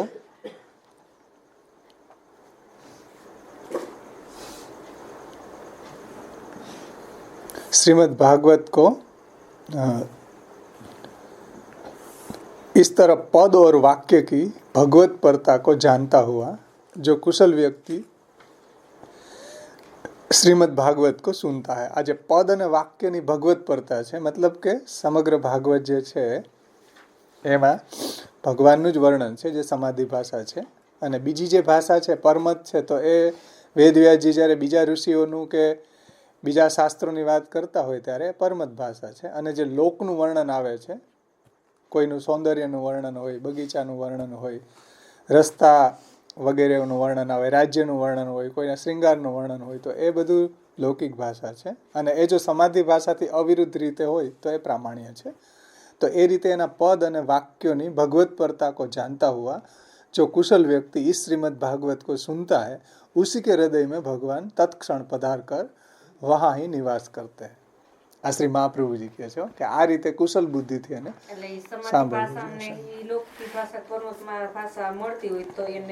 એમાં એના સપોર્ટિંગ હોય એમ, એટલે એનામાં એને અનુરૂપ હોય તો એ પ્રમાણ છે. એનાથી ઓપોઝિટ હોય તો એ પ્રમાણ નથી એમ. એનાથી અવિરુદ્ધ હોય તો પ્રમાણ છે એમ. શ્રી મહાપ્રભુજી આપણને એ વાત વારંવાર સમજાવશે જ્યારે સુબોધનીજી જોશું ને કે ભાઈ આ ભાષા જે છે અહીંયા લૌકિક છે, આ પરમત ભાષા છે, એવું શ્રી મહાપ્રભુજી ત્યાં ઇંગિત કર્યું છે. એમ આપણે જ્યારે સુબોધનીજીનું અવગાહન કરશું ત્યારે એમ તો એ રીતે આપણે સમજશું. મતલબ કે જે રીતે શાસ્ત્રે સ્કંદે પ્રકરણે અધ્યાયે વાક્ય પદે અક્ષરે એકાર્થમ સપ્તધાજાન ન વિરોધેન ઉચ્યતે, એટલે એના પદ અને વાક્ય પણ બીજા બધા તો અધ્યાય ને સ્કંદ ને તો વર્ણન કરે જ છે ભગવાનનું, પણ પદ અને વાક્ય પણ ભગવાનનું જ વર્ણન કરે છે. તો એની ભગવત પરતા સમજવી જરૂરી છે એમ. અને એ આપણને મહાપ્રભુજી સમજાવે છે અને પુરુષોત્તમ સહસ્ત્રનામ વગેરે દ્વારા આપણને એ વાત સમજાય છે કે ભાઈ આ લીલાનું તાત્પર્ય અહીંયા આ છે એમ.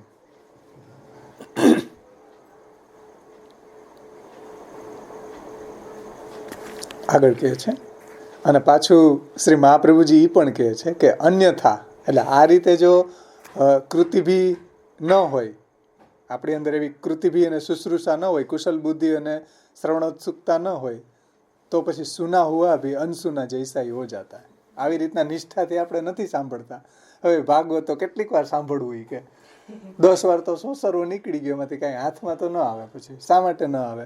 શ્રી મહાપ્રભુજી જે રીતે આપણને ભાગવત શ્રવણ કરવાનું કહ્યું છે એ રીતે જો સમજીએ ને, અહીંયા કીધું છે કે પદ અને વાક્યની બી ભગવત પરતા એમ. શાસ્ત્ર સ્કંદ અધ્યાય પ્રકરણ અધ્યાય એ બધાની તો ભગવત પરતા છે જ, એની સાથે સાથે પદ સુધી વાક્ય પણ, એક એક વાક્ય પણ ભગવાનનું જ વર્ણન કરે છે, એક એક પદ પણ. તો એ રીતે જ્યારે ભગવત પરતા આપણે આવે, भागवत सांभळिए ए रीते कि पद और वाक्य की भगवत परता को जानते हुए जो कुशल व्यक्ति इस श्रीमद् भागवत को सुनता है तो उसी के हृदय में भगवान साक्षात पधार कर वहाँ ही निवास करते. એટલે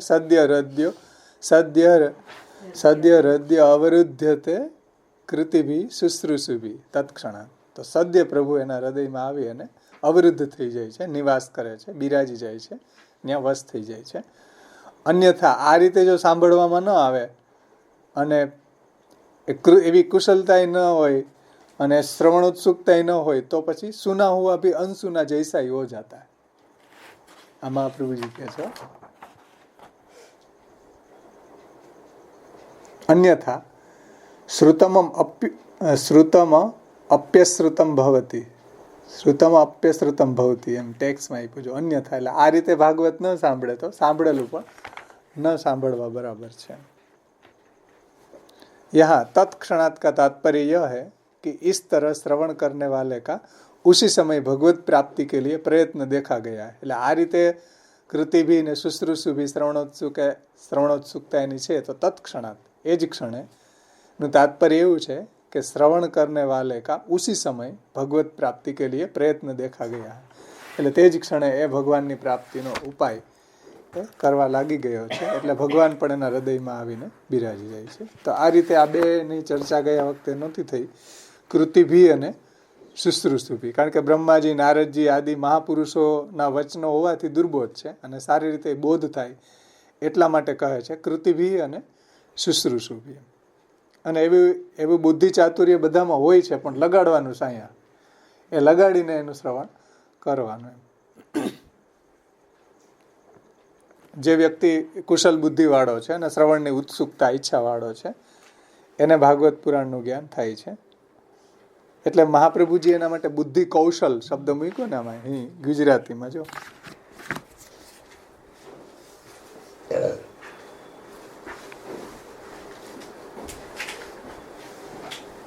એટલે ચાતુર્ય એમ, અને બુદ્ધિનું ચાતુર્ય, એક્સપર્ટ,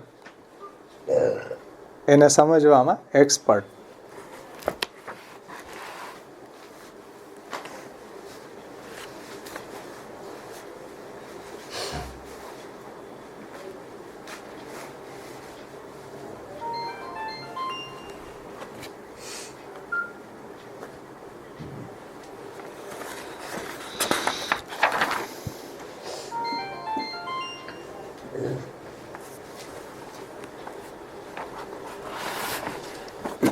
ત્યાર પછી શ્રી મહાપ્રભુજી એ વાત સમજાવી હતી કે સદ્યો હૃદય વૃદ્ધ્યતે અત્ર.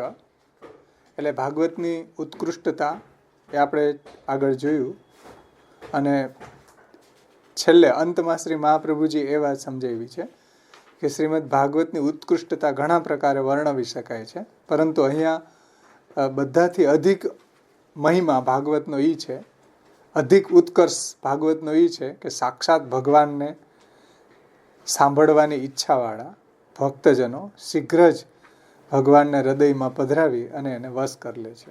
આ ભાગવતનો સર્વોત્કૃષ્ટ મહિમા છે કે આ રીતે એને બુદ્ધિ ચાતુર્યથી અને શ્રવણોત્સુક જે છે ભક્ત, એ ભાગવતને એ રીતે સાંભળે છે તો સાક્ષાત ભગવાનને સાંભળવાની ઈચ્છાવાળા ભક્તજન શીઘ્ર જ એને ભગવાનના હૃદયની અંદર પધરાવીને એને વશ કરી લે છે.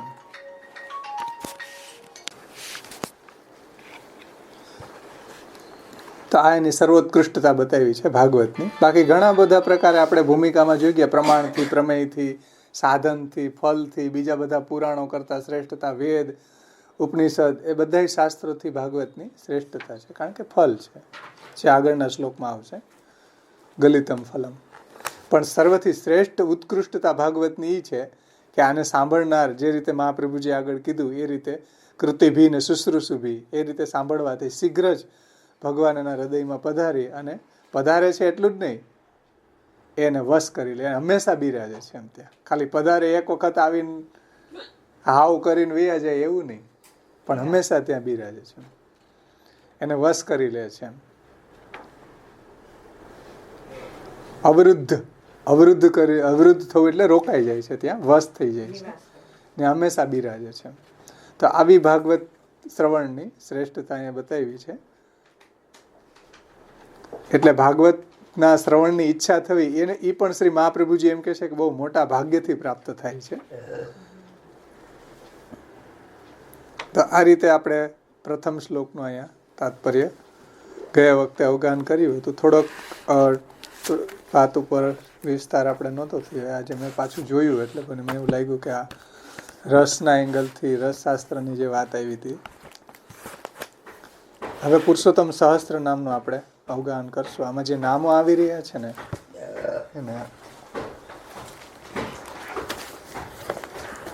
એના ગુડ આશય રૂપે જે નામો શ્રી મહાપ્રભુજી આમાં સમજાવ્યા છે.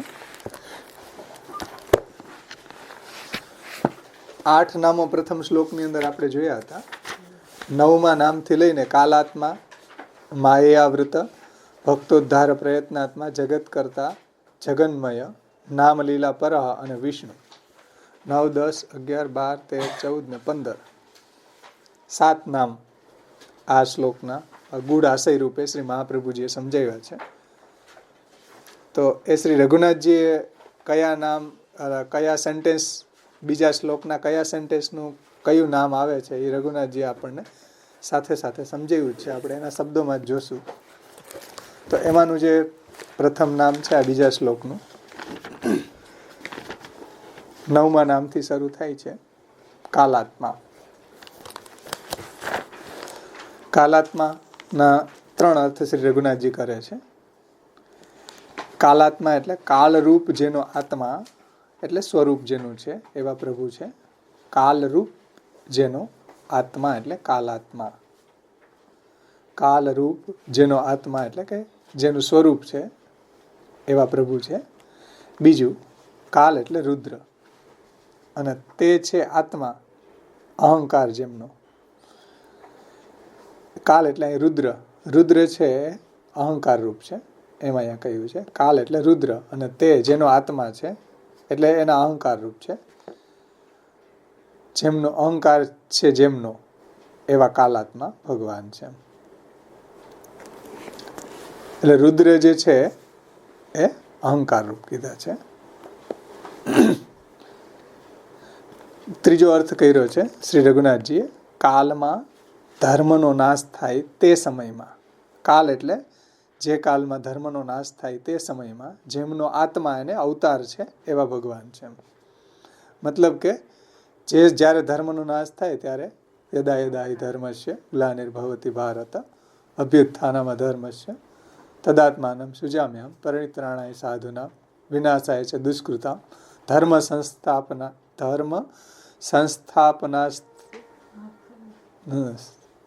સંસ્થાપનાર્થાય સંભવામિ યુગે યુગે. તો આ એ સંદર્ભનું નામ છે.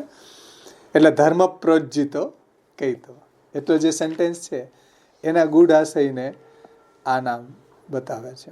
ધર્મ પ્રોજ્જિતો કૈતવો અત્ર પરમ.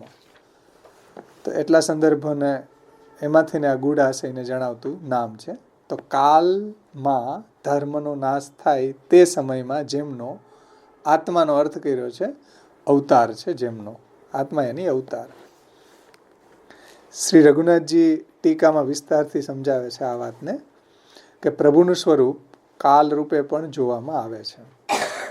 ભગવાનનું સ્વરૂપ કાલ રૂપે પણ છે, કારણ કે કાલ જે છે એ બધાથી શ્રેષ્ઠ. બધાથી શ્રેષ્ઠ મતલબ કે જેટલા બી પદાર્થો છે એનો કંટ્રોલર કાલ છે. બ્રહ્માજી જેવા મોટા મોટા દેવતાઓ પણ કાલની અંદર છે, અને કાલ ભગવાનની ભ્રુકુટી રૂપ છે.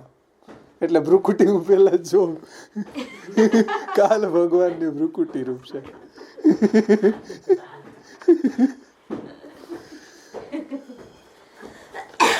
એમાંથી પ્રગટ થયા.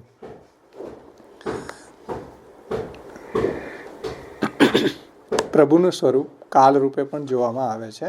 આપ પોતાના ઉપર દ્વેષ ભાવ રાખનારાઓને કાલ રૂપે દર્શન આપે છે. જેવી રીતના મૃત્યુ ભોજપતેર, હમણાં આપણે શ્લોક જોયો ને, એટલે જેને પ્રભુમાં એવો દ્વેષ ભાવ છે એને પ્રભુ એવા કાલ રૂપે જણાય છે. એટલે પ્રભુ જ્યારે કંસના રંગમંડપમાં પધારતા હતા, મલ્લાનામ અસની નૃણામ, ત્યારે મૃત્યુ ભોજપતેર, તો કંસને કાલરૂપ દેખાણા હતા. કહેવાનું તાત્પર્ય છે કે ભગવાન કાલાત્મા છે, કાલરૂપ પ્રભુનું સ્વરૂપ છે. ભગવાનના દર્શન ભોજપતિ કંસ રાજાને રંગમંડપમાં કાળરૂપે જ થયા હતા. એમ સ્પષ્ટ શ્રીમદ ભાગવતજીની અંદર દર્શાવ્યું છે. તેમ શ્રીમદ ભગવદ્ ગીતાજીમાં પણ વિભૂતિ યોગની અંદર ભગવાન શ્રીમુખથી આજ્ઞા કરે છે, ઉપદેશે છે કે કાલ કલયતામહમ, એટલે કાલને ગણનારાઓમાં હું કાલરૂપ છું. અને કાલોસ્મી લોકક્ષયકૃત પ્રવૃદ્ધ, લોકક્ષયકૃત પ્રવૃદ્ધ, તો લોકોને ક્ષય કરનાર અત્યંત વૃદ્ધિ પામેલો કાલ હું છું. એટલે આ લોકને ક્ષય કરવા વાળો, ખતમ કરવા વાળો કાલ ભગવાન એમ કહે છે કે હું છું. એમ વિભૂતિ રૂપ છે. કાલે ભગવાનની વિભૂતિ છે. અને એટલે પહેલું જે સેન્ટેન્સ છે ને એ સમજાવે છે રઘુનાથજી, કાલરૂપ જેનો આત્મા એટલે કાલરૂપ જેનું સ્વરૂપ છે એ ભગવાન, એવા પ્રભુ છે. એમ તો વિભૂતિ યોગમાં ભગવાન એમ કહે છે કાલોસ્મી લોકક્ષયકૃત પ્રવૃદ્ધ અને કાલ કલયતામહમ. તો એ સંદર્ભમાં રઘુનાથજી આપણને સમજાવ્યું ટીકામાં એ વાત પ્રથમ નામના પહેલું જે નામ લીધું છે ને એ કોન્ટેક્સમાં સમજાયું છે. અને કોઈ પણ દિવસ નહીં ક્ષય પામતો કાલ હું છું. કોઈ પણ દિવસે જેનો ક્ષય ન થાય એવો કાલ ભગવાન પોતે જ છે. કારણ કે ભગવાન તો છે જ. અહમેવા સમેવાગ્રે નાન્ય સદસત પરમ પશ્ચાદહમ યદે તસ્ય યો અવશિષ્યતે સોસ્મ્યમ. એટલે પહેલાં હું જતો, પછી પણ આ જગત વગેરે પ્રગટ થાય છે ત્યારે પણ હું છું, અને બધું જ્યારે મારામાં સમાઈ જાય છે ત્યારે પણ હું એકલો જ રહું છું. એટલે કહે છે કે કોઈ પણ દિવસે નહીં ક્ષય પામતો કાલ ભગવાન એમ કહે છે કે હું છું. ઇત્યાદિ વચનો વડે કાલરૂપ પોતે જ પ્રભુ પોતે જ છે. અને યદા યદા હિ ધર્મસ્ય ગ્લાનિર્ભવતિ ભારત અભ્યુત્થાનમ અધર્મસ્ય તદાત્માનમ સુજામ્યહમ પરિત્રાણાય સાધુનામ વિનાશાય ચ દુષ્કૃતામ ધર્મ સંસ્થાપનાર્થાય સંભવામી યુગે યુગે. તો જ્યારે જ્યારે ધર્મનો નાશ થાય છે ત્યારે ત્યારે ધર્મનું સ્થાપન કરવા મારા આત્માને હું ઉત્પન્ન કરું છું. એટલે કે હું અવતાર ધારણ કરું છું. એટલે ભૂતલ ઉપર અવતરું છું. એમ અવતારનો મતલબ શું? અવતરવું, ભૂતલ ઉપર પ્રગટ થવું. એનું નામ અવતરણ. એટલે અવતાર ધારણ કરું છું. અને અધર્મની વૃદ્ધિ કરનારા દુષ્ટોનો તો કાળ રૂપે જ પ્રભુ છે. જેમ આગળ આવ્યું ને મૃત્યુ ભોજ પતેર. તો અધર્મની વૃદ્ધિ કરનારા જે દુષ્ટ લોકો છે એના કાલરૂપ ભગવાન જ છે. અને એને ભગવાન કાલરૂપે જ દેખાય છે. હિરણ્યાક્ષ જેવી રીતના હિરણ્યકશિપુ આદિ દુષ્ટ દૈત્યોનો કાળ કરવા હરિએ પોતે જ કાલાત્મા રૂપ લઈ અને અંશા અવતારો ગ્રહણ કરી એમનો કાલ આણ્યો છે. મતલબ એનો કાલ લાવ્યા છે. એટલે હિરણ્યાક્ષ વખતે ભગવાન વરાહ રૂપ ધારણ કર્યું. હિરણ્યકશિપુ વખતે ભગવાને નૃષિ રૂપ ધારણ કર્યું. તો એ રીતે પ્રભુ અંશ અવતારો ધારણ કરીને એમનો કાલ લાવ્યા છે. મતલબ એને હણ્યા છે. અને સત્ય ધર્મનું સ્થાપન પણ પ્રભુએ કર્યું છે. એટલે પ્રહલાદજીનું રક્ષણ કર્યું. પ્રહલાદજીની જે ભક્તિ હતી એનું પોષણ કર્યું. પણ પ્રહલાદજી જે હિરણ્યકશિપુએ પૂછ્યું ભાઈ તારા ભગવાન બધે છે? તો એનું વચન સત્ય કરવા ભગવાન પ્રગટ થયા કે આ બધે જ છે, થાંભલામાં છે, બધે છે, કણ કણમાં એ બિરાજમાન છે. તો એ સત્ય ધર્મનું સ્થાપન કર્યું ભગવાને. અંશા અવતારો ગ્રહણ કરીને પ્રભુ આ જે દુષ્ટ લોકો છે એનો કાલ એટલે એને ખતમ કર્યા છે, એને હણ્યા છે. અને સત્ય ધર્મનું સ્થાપન કર્યું છે. એ સુપ્રસિદ્ધ છે. તેથી એ પુરુષોત્તમ શ્રી કૃષ્ણને કાલાત્મા કહ્યા છે અહીંયા. અને આ નામ ધર્મ સંસ્થાપનાના હેતુને સૂચવનારું હોવાથી ધર્મ પ્રોજ્જિત કૈતવોત્ર પરમઃ. એટલે શ્રેષ્ઠ ધર્મ તો અહીં ભાગવતમાં જ નિરૂપિત છે. તો એ રીતે ભગવાન અસુરોનો સંહાર કરી અને શ્રેષ્ઠ ધર્મનું સ્થાપન કરે છે પ્રભુ. એટલે ધર્મ પ્રોજ્જિતો કૈતવો અત્ર પરમો. એમ શ્રી રઘુનાથજીની સંગતિ સમજાવી અહીંયા કે ભાઈ આ ધર્મ પ્રોજ્જિતો કૈતવો અત્ર પરમ એ સેન્ટેન્સના ગુડ અર્થને સૂચવનારું આ નામ છે. કઈ રીતે? તો કે ભગવાન છે ધર્મનો ખતમ કરવા વાળા જે દુષ્ટ અસુરો જ્યારે ભૂતલ ઉપર આવી જાય ત્યારે ભગવાન કાલાત્મા બનીને એના કાલરૂપ બની અને પ્રભુ પધારીને એને હણે છે અને સત્ય ધર્મનું સ્થાપન કરે છે. એટલા માટે શ્રેષ્ઠ ધર્મનું સ્થાપન કરે છે. તો એ સંદર્ભમાં આ શ્લોકના બીજા શ્લોકના પ્રથમ ચરણના ગુડ ભાવનું આ નામ અહીંયા સ્ફુરણ છે. એ ગુડ ભાવનું સૂચન કરતું આ નામ છે. ત્યાર પછી આગળનું નામ છે 10મું માયયાવૃત. સમજાય છે ને બધા? બીજું નામ છે માયયાવૃત. ભગવાન માયાથી વીંટળાયેલા છે. માયયાવૃત. બીજો અર્થ શ્રી રઘુનાથજી કરે છે. માયા એટલે લક્ષ્મી, સૌંદર્ય, શોભા વગેરે રૂપ પણ પ્રભુ જ છે. એટલે જેટલું બી સૌંદર્ય છે અથવા લક્ષ્મી વગેરે જે છે એની શોભારૂપ પણ પ્રભુ પોતે જ છે. તો માયા એટલે લક્ષ્મી, સૌંદર્ય, શોભા વગેરે રૂપ. એટલે લક્ષ્મીથી સેવ્ય, સમજી અને સ્વીકાર કરાયેલા અથવા વરાયેલા. લક્ષ્મીથી સેવ્ય એટલે માયા વૃત, માયા એટલે લક્ષ્મી, તો લક્ષ્મીથી આવૃત.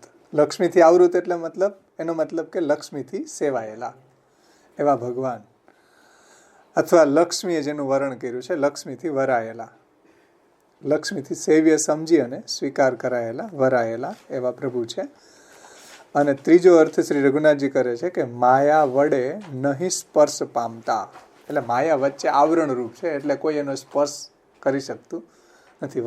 વચ્ચે માયા જવનિકા છન્નમ, મહાપ્રભુજી એવું કે નિબંધમાં શાસ્ત્ર, કે માયારૂપી પડદાથી ઢંકાયેલા. માયા જવનિકા છન્નમ, માયારૂપી પડદાથી ઢંકાયેલા. તો માયા આવૃત, માયા વડે નહીં સ્પર્શ પામતા.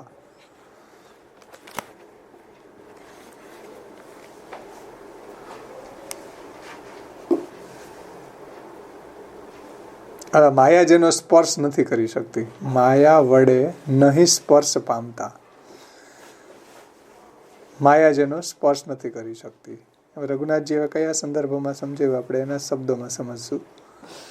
એમાં પહેલો અર્થ શ્રી રઘુનાથજી સમજાવે છે માયાથી વીંટળાયેલા. માયાનો અર્થ રઘુનાથજી કરે છે અવિદ્યાથી પરમાત્માને વીંટળાયેલા કહ્યા છે. એનું તાત્પર્ય એવું છે કે અક્ષરથી પર પ્રભુને પ્રાપ્ત કરવામાં માયા જ અંતરાયરૂપ થાય છે. એટલે ભગવાનને પ્રાપ્ત કરવામાં વચ્ચે અવરોધરૂપ કોણ છે? માયા. જે ભગવાન અક્ષરથી પર છે, યસ્માદ ક્ષરમ અતિતોહમ અક્ષરાદપી ચોત્તમ, એવા જે પુરુષોત્તમ છે, પ્રભુ છે, એ માયાથી વીંટળાયેલા છે. એટલે પ્રભુને પ્રાપ્ત કરવામાં માયા જ અંતરાયરૂપ થાય છે. જ્યાં સુધી માયાનો પરાભવ કર્યો નથી ત્યાં સુધી ભગવત સ્વરૂપનો લાભ થઈ શકે જ નહીં. એટલે માયાનો પરાભવ કેવી રીતના થાય? ભગવાનને શરણે જવાથી. માયાનો પરાભવ કરવો કોઈની સામર્થ્ય નથી. કારણ કે ભગવાન ગીતાજીમાં કહે કે દૈવી ઈશા ગુણમયી મમ માયા દુરત્યા. તો માયાનો પરાભવ ભગવાનની ભક્તિ કરવાથી, ભગવાનને શરણે જવાથી થાય. એટલે ભાગવતમાં અને શ્રીમદ ભગવદ્ ગીતામાં એ વાત કરી છે કે તોય ઉપભુક્ત સૃગંધ વાસો અલંકાર ચર્ચિતા ઉચ્છિષ્ટ ભોજીનો દાસા તવ માયા જહે મહી. તમારી માયાને તમારું ઉચ્છિષ્ટ લેવાવાળા ભક્તોએ જીતી લીધી. કારણ કે ભગવાન માયાથી આવૃત છે, માયાથી ઢંકાયેલા હોય તો માયાનું આવરણ દૂર થાય તો ભગવાન પ્રાપ્ત થઈ શકે ને. તો જ્યાં સુધી માયાનો પરાભવ કર્યો નથી ત્યાં સુધી ભગવત સ્વરૂપનો લાભ થઈ શકે નહીં. એટલે ભગવાનનું દર્શન ન થઈ શકે. એટલા માટે ભગવાનને માયાથી વીંટળાયેલા એવું કહ્યું છે. અને આપણે ત્યાં માયાને દૂર કરવાનો ઉપાય જ છે ભગવાનની શરણાગતિ, ભગવાનની ભક્તિ. એનો પરાભવ તો જ થઈ શકે, બાકી કોઈની સામર્થ્ય નથી કે માયાનો પરાભવ કરી શકે. એટલે કહ્યું છે કે ત્યાં સુધી ભગવત સ્વરૂપનો લાભ થઈ ન શકે, માટે માયાથી વીંટળાયેલા છે પ્રભુ, એમ કહ્યું. હવે અહીંયા એક વાતનો ખુલાસો કરવો જરૂરી છે. એટલે શ્રી રઘુનાથજીએ માયાવાદીઓ જે રીતે માયાને સમજે છે એનાથી પણ આપણને સમજાવ્યું છે કે ભાઈ માયા વૃત કીધું શ્રી મહાપ્રભુજી, એનો મતલબ કે માયાથી ઢંકાયેલા, એનો મતલબ કે માયાવાદી જે રીતે માયાને સમજે છે એ સેન્સથી માયાથી ઢંકાયેલા નહીં, કે જે અસમર્થ બની જાય, જે બ્રહ્મનું માયામાં પડેલું પ્રતિબિંબ ઈશ્વર, એટલે એમાં એવો અસમર્થ બની ગયો, એવી આ માયા નથી. અહીંયા માયાનો મતલબ ભગવાનની સર્વભવન સામર્થ્ય રૂપા માયા. અહીંયા માયાનો અર્થ માયાવાદીઓની માયા નહીં. માયાવાદીઓ જે માયાનો અર્થ કરે છે એ માયાની વાત અહીંયા નથી. એટલે રઘુનાથજીએ થોડું આપણને એ વાત પણ સમજાવી છે કે કોઈ માયાનો અર્થ એવો ન સમજી લે એમ. તો માયા એટલે માયાવાદીઓની પેઠે અનાદિ. જો એ લોકો માયાને અનાદિ માને, જેમ આપણે બ્રહ્મને અનાદિ માન્ય, બ્રહ્મ સિવાય કોઈ અનાદિ નથી એમ, બ્રહ્મ એકમાત્ર જ અનાદિ છે. એ લોકો એમ માને છે કે માયા અનાદિ છે એમ, સદ અસદ વિલક્ષણ અનાદિ છે માયા. આપણે એમ કહીએ કે માયાનો સ્ત્રોત ભગવાન છે, કારણ કે ભગવાનમાંથી બધું પ્રગટ થયું, તો માયા ભગવાનમાંથી પ્રગટ થઈ, એમ એ લોકો માનતા નથી માયાવાદીઓ, સાંકર મતમાં એમ. એ માયાને અનાદિ માને છે. આપણે શું માનીએ કે પ્રભુમાંથી જ બધું પ્રગટ થયું. માયાએ વિદ્યા અવિદ્યા બધું જ ભગવાનની શક્તિ છે ને. શ્રી ગીરા કાંત્યા હિલા ઉર્જા હરી, એ બધી જ માયા એ બધી ભગવાનની શક્તિ છે. એ લોકો એમ માનતા નથી. એટલે એનો ખુલાસો રઘુનાથજી કરે છે કે માયા એટલે માયાવાદીઓની પેઠે અનાદિ અજ્ઞાન હોય અને નિરાકાર નિર્ધર્મક બ્રહ્મને વશીભૂત કરનારી એમ માનવાનું નથી કે ભાઈ નિર્ગુણ નિરાકાર બ્રહ્મ જે છે એનું માયામાં પડેલું પ્રતિબિંબ ઈશ્વર, તો એ નિર્ગુણ નિરાકાર બ્રહ્મ પણ માયાથી વશીભૂત થઈ જાય છે. એમ એ લોકોની માયા એવી છે, આપણી માયા એવી નથી. આપણી તો માયા ભગવાનની શક્તિ છે. તો માયાવાદીઓ જે રીતે માયાની ડેફિનેશન આપે છે એવું આપણે ત્યાં નથી. માયાવાદીઓ જે રીતે માયાને ડિફાઇન કરે છે એ રીતે આપણે ત્યાં મહાપ્રભુજી નથી માન્ય એને. તો માયા એટલે માયાવાદીઓની પેઠે અનાદિ અજ્ઞાન હોય ને નિરાકાર નિર્ધર્મક બ્રહ્મને વશીભૂત કરનાર, એટલે એની ઉપર હાવી થઈ જવા વાળી. આપણે ત્યાં માયા ભગવાન ઉપર હાવી થાય કે ભગવાન માયા ઉપર હાવી થાય? માયા આ વૃત, એટલે ભગવાન માયાથી વીંટળાયેલા છે તો માયા ભગવાન ઉપર હાવી થઈ ગઈ છે કે ભગવાન માયા ભગવાનની શક્તિ છે? માયા કોઈ દિવસ ભગવાન ઉપર હાવી થાય નહીં, કારણ કે શક્તિમાન જે છે ને એ તો ભગવાનની શક્તિ છે એમ. અને માયાવાદી એમ માને છે કે જે નિર્ગુણ નિર્ધર્મક નિરાકાર બ્રહ્મને વશીભૂત કરનારી આ માયા, એવું માયાવાદીઓનો મત આયા માનવાનો નથી. માયાવૃતથી એવું સમજવાનું, માયાવાદીઓની માયા નહીં સમજતા એમ. પરંતુ તો કઈ માયા? પરંતુ એક રૂપમાંથી સર્વ સ્વરૂપ થવાની પ્રભુમાં જે એક અસાધારણ અને અન્ય કોઈમાં ન રહેનારી મહાબલવત્તી શક્તિ, એનું નામ માયા. માયાનો અર્થ આપણે ત્યાં એક રૂપમાંથી સર્વરૂપ થવાની પ્રભુમાં જે એક અસાધારણ શક્તિ છે, એટલે સર્વભવન સામર્થ્ય રૂપા શક્તિ, જેને મહાપ્રભુજી એમ કહે છે સર્વભવન એની સર્વ થવાની શક્તિ, સર્વભવન સામર્થ્ય રૂપા ભગવાનની શક્તિ, એનું નામ માયા. આપણે તે માયા ઘણા બધા પ્રકારની છે. વૈષ્ણવી માયા જે લીલા ઉપયોગી છે, પછી સર્વભવન સામર્થ્ય રૂપા માયા, પછી વ્યામોહિકા માયા જે જીવને મોહ પમાડે છે. કઈ અંતર્યામીને ભગવાનને મોહ પમાડતી નથી એમ, કે જળમાં મોહ નથી થતો એમ, જે નિબંધમાં મહાપ્રભુજી કીધું ને, તે જીવસ્ય ન અન્યસ્ય એમ.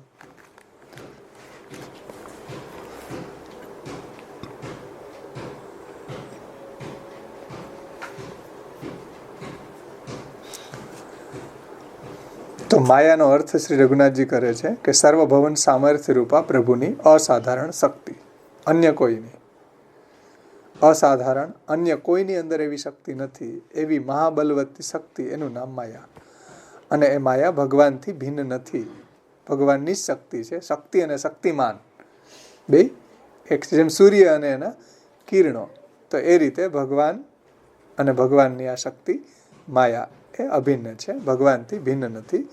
પણ જુઓ, ભગવદ રૂપ જ છે માયા જે છે, ભગવાનની શક્તિ હોવાથી ભગવદ રૂપ છે.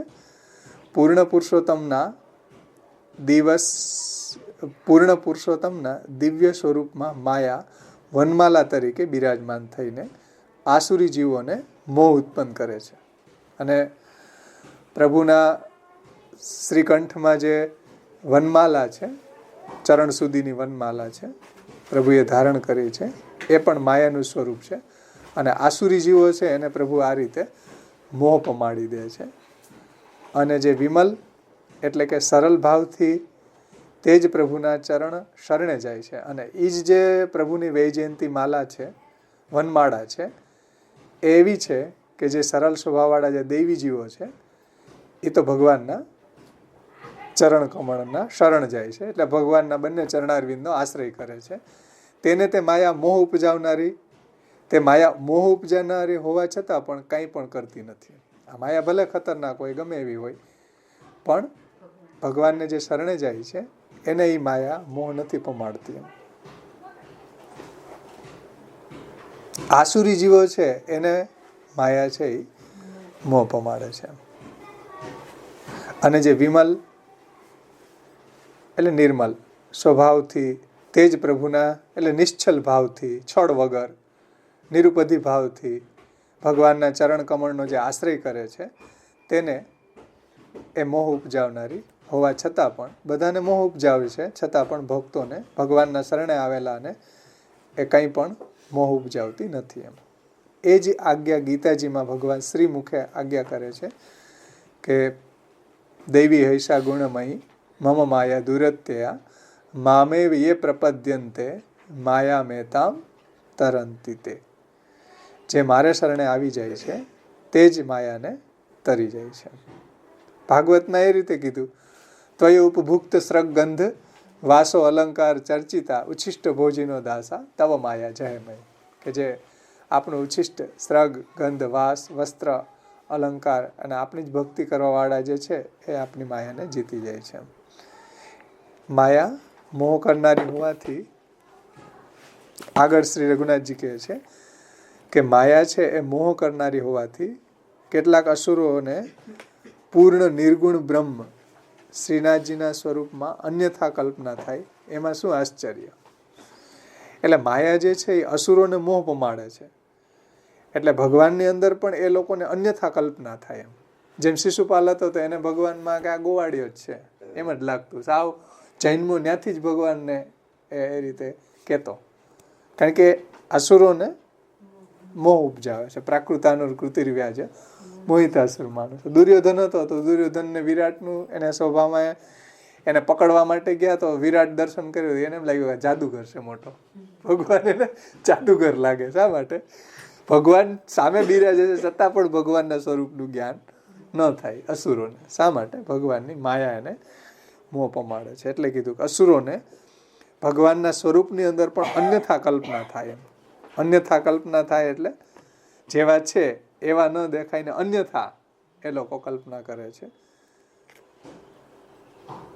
એટલે એમાં શું આશ્ચર્ય? એ વાત બરાબર છે ને, સ્વાભાવિક છે કે જેને શરણે નથી જતા એ લોકો આ માયાને સમજી નથી શકતા, માયાને તરી શકતા નથી. અને જે લોકો અસુર છે એને તો ભગવાનમાં સ્વરૂપમાં એવી અન્યથા કલ્પના થાય.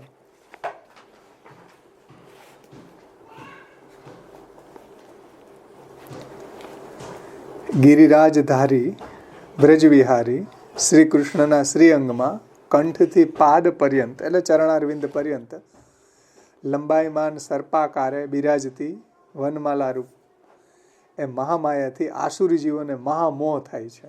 એટલે ભગવાને જે આ માલા ધારણ કરી છે શ્રીકંઠની અંદર એનાથી અસુરી જીવો એ જે વનમાલા કહેવાય છે અને એનાથી આસુરી જીવો મોહ પામે છે, મોહ થાય છે. એ સંભવિત જ છે. પછી બહુ સુંદર એક વાક્ય આપ્યું છે રઘુનાથજીએ કે કંટક યુક્ત સુગંધી રૂમાન દિવ્ય ગુલાબતરના પુંજને જોઈને પાપી મરકટો દૂર નાશે જ, પરંતુ એનાથી કંઈ અલૌકિક મધુર મકરંદ રસના ભોગી મધુકરોને બીવાનું છે જ નહીં. આ કેટલી મીઠી વાત અહીંયા કરીશ. વાંદરાને કોઈ દિવસ ગુલાબ પાસે નહીં જોવો, કારણ કે ગુલાબની અંદર કાંટા હોય એટલે વાંદરો ગુલાબની બાજુમાં ચડે જ નહીં. કોઈ દિવસ ગુલાબ પાસે જાય નહીં, કારણ કે કાંટા લાગે ને. અને એને સિફત તો ન હોય ગુલાબ તોડવાની, ઉપરથી આમ ભમરાની જેમ લેન્ડિંગ કરવાની. એમાં સોફ્ટ લેન્ડિંગ ભમરા કેમ કરી જાય, આમ સુંદર અંદર બેસીને બધો મકરંદ પી જાય. તો અહીંયા એ સંદર્ભમાં કેવી કંટક યુક્ત સુગંધી રૂમાન દિવ્ય ગુલાબતરના પુંજને જોઈને પાપી મરકટો દૂર ભાગી જાય. એટલે કંટકયુક્ત સુગંધથી ભરપૂર દિવ્ય ગુલાબ જે છે એનો સમૂહ હોય તો પાપી મરકટો ગુલાબના વનમાં ન જાય, કારણ કે કાંટાવાળું હોય ને એને અડે કાંટા લાગે ભાગી જાય. એટલે પાપી મરકટો છે એ દૂર વહી જાય છે ગુલાબથી, ગુલાબના પુંજને જોઈને. પણ એનાથી પરંતુ તેથી કંઈ અલૌકિક મધુર મકરંદ રસના ભોગી જે મધુકરો છે, ભમરાઓ છે, ભક્તો છે, એને કંઈ પીવાનું ન હોય. એટલે ભમરાઓ તો ઉપરથી આમ આવી એની ઉપર બેસી જાય. એટલે એને અહીંયા ભક્તો કીધા છે કે જે આ મકરંદ રસનું પાન કરવાવાળા ભક્તો છે એ તો ઉપરથી બેસી જાય છે અને મકરંદ રસનું પાન કરે. એને કંઈ પીવાનું ન હોય એમ આ ગુલાબના કાંટાથી. એમ ભગવાન છે એ માયાથી આવૃત છે, સમજો તો એમાંથી અસુરોને મોહ થાય છે, એ બધા ભાગી જાય મરકટો. એમ ભક્તો જે છે એ તો ભગવાનના સ્વરૂપને જોઈને એમાં જ ભમરાઓની જેમ એનું ચિત્ત ભગવાનના સ્વરૂપમાં લાગી જાય છે. અસુરોને મોહ થાય છે પણ ભક્તોને મોહ થતો નથી. જેમ કમળ એટલે ગુલાબ ખીલ્યું હોય તો ભમરાઓ તો એનો આનંદ લે ને, મરકટો ભાગી જાય. એમ ભગવાન જે સ્વરૂપ છે એનાથી પ્રભુએ આવી માલા ધારણ કરી છે શ્રીકંઠમાં, ચરણ પર્યંતની વનમાલા, એનાથી અસુરોને મોહ થાય છે. ભક્તોને તો શોભા લાગે છે, પ્રભુનું સ્વરૂપ જોઈને એમાં એ મુગ્ધ થઈ જાય છે, એમાં આસક્ત થઈ જાય છે. એટલે આ રઘુનાથજી આ વાત અહીં સમજાવી છે. અને એટલા જ માટે મત્સર રહિત એવા સત્પુરુષોનો જ આમાં અધિકાર હોવાથી આ નામ નિર્મત્સરાણામ સતામ એ દ્વિતીય પદનો ગુપ્ત આશયને જણાવનારું આ નામ છે. એટલે નિર્મત્સરાણામ સતામ એટલે જે નિર્મત્સર છે અને જે સતામ છે સત્પુરુષ છે, મતલબ ભગવાનના ભક્ત છે, એનો જ આમાં અધિકાર છે. કેવી રીતના? તો કે માયાવૃત, ભગવાન માયાથી આવૃત છે. ઓલા બધા મરકટો જે છે ભગવાનના સ્વરૂપની અંદર મોહ પામે છે, કારણ કે ભગવાન માયાથી આવૃત છે. અને જે ભગવાનને શરણે જાય છે, ભગવાનની ભક્તિ કરે છે, એને તો પ્રભુ પ્રાપ્ત થઈ જાય છે. એટલે એના માટે એ માયા જે આવૃત છે, ભગવાન માયાથી આવૃત છે, એ એના માટે આવૃત નથી રહેતા, કારણ કે એ તો માયાને જીતી લે છે, તો એને પ્રભુનું દર્શન થાય છે. પણ અસુરો જે છે એને માટે પ્રભુ માયાથી આવૃત છે. એટલે કે છે નિર્મત્સરાણામ સતામ. જે નિર્મત્સર અને સતામ ભક્તો છે, સત્પુરુષો છે, જે ભગવાનના અનન્ય ભક્તો છે, એને પ્રભુનું એવું દર્શન થાય છે. અને બીજો અર્થ, વૈજયંતી માલા પ્રભુએ ધારણ કરી છે, તો પ્રભુની શોભાને જોઈને ભક્તો એમાં મુગ્ધ થઈ જાય છે. અને અસુરો જે અસુરૂપી મરકટો જે છે, આવું ગુલાબનું દ્રષ્ટાંત આપ્યું કે એને કાંટાયુક્ત સુગંધીમાં આરોહ્ય દિવ્ય ગુલાબ તરના પૂંજને જોઈને પાપી મરકટો ભાગી જાય. એટલે ભગવાને જે વૈજયંતી માલા ધરી છે એ માયારૂપ છે, અને એનાથી અસુરોને મોહ થાય છે, પણ ભક્તોને તો પ્રભુમાં આસક્તિ થાય છે, પ્રભુના સૌંદર્યનો આનંદ લે છે, પ્રભુના સ્વરૂપને એ રેલીસ કરી શકે છે. તો એટલા માટે આમાં નિર્મત્સરાણામ સતામ જે છે એવા ભક્તો છે, આવા પ્રભુને પ્રાપ્ત કરી શકે છે. એટલે માયાવૃતથી એ વાત સમજાવી કે અસુરોને પ્રાપ્ત થતા નથી, પણ ભક્તોને પ્રાપ્ત થઈ જાય છે.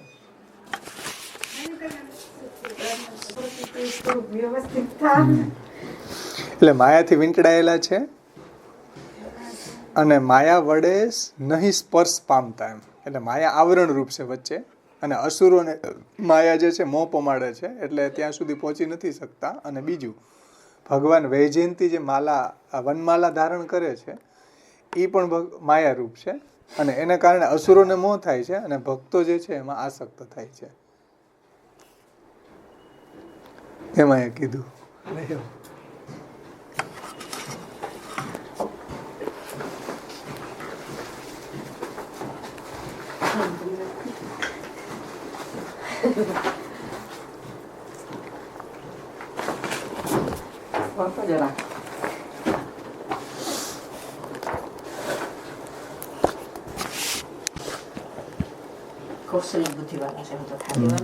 એટલે બે રીતે આ વાતને સમજાવી કે પ્રભુ છે માયાથી આવૃત છે, મતલબ કે બીજાને દ્રષ્ટિગોચર નથી થતા. કોને થાય? તો કે જે એના શરણે જાય છે. મામેવીય પ્રપદ્યંતે માયા મહેતામ તરંતી. અને બીજું, માયા વડે માયા વડે નહીં સ્પર્શ પામતા, કે ભાઈ પ્રભુએ વૈજ્ય માલા ધારણ કરી છે, વનમાલા, એનાથી અસુરોને મોહ થાય છે, અને ભક્તો જે છે એમાં આસક્ત થઈ જાય છે. એટલે એ માયા જે છે, માયારૂપી વનમાલા જે છે, એ અસુરોને મોહ પમાડે છે. એટલે અહીંયા આ સંદર્ભ આપ્યો કે કંટકયુક્ત સુગંધી રૂમાન દિવ્ય ગુલાબ તરના પુષ્પને જોઈને પાપી મરકટો એટલે અસુરો એ બધાય દૂર ભાગી જાય છે. અને અલૌકિક મધુર મકરંદના રસના ભોગી મધુકરો એને બીવાનું ન હોય. એને તો પ્રભુએ વનમાલા ધારણ કરી, તો એને તો પ્રભુની શોભા લાગે, એને તો નિહાળવાની ઓર આનંદ આવી જાય. પણ અસુરો જે છે એને આ રીતે મોહ પમાડે છે પ્રભુ. તો આ રીતે નિર્મત્સરાણામ સતામ એનો જ આમાં અધિકાર છે ભાગવતમાં, ભગવાનના સ્વરૂપમાં. એમ પ્રભુ આવા છે ને માયા આવૃત. તો એ રીતે નિર્મત્સરાણામ અને સતામ જે ભક્તો છે, માત્સર્ય રહિત છે, અને જે કૃપાલુતા વગેરે ગુણોથી સંપન્ન, શ્રી મહાપ્રભુ જે સતામનો અર્થ એ રીતે સમજાવ્યો હતો, તો એવાનો આમાં અધિકાર છે. અને એ જ ભગવાનનું શરણ ગ્રહણ કરે છે. નિર્મત્સરાણામ સતામ છે એ જ પ્રભુના શરણે આવે છે, પ્રભુની ભક્તિ કરે છે, પ્રભુની સેવા કરે છે. અને આગળનું નામ છે 11મું ભક્તોદ્ધાર પ્રયત્નાત્મા એવા પ્રભુ છે. એમાં શ્રી રઘુનાથજી બે રીતે અર્થ સમજાવે છે. ભક્તોદ્ધાર પ્રયત્નાત્મા, આપણે સર્વોત્તમ સ્તોત્રમાં નામ આવ્યું હતું દૈવોદ્ધાર પ્રયત્નાત્મા, એ જ નામ છે ભક્તોદ્ધાર પ્રયત્નાત્મા.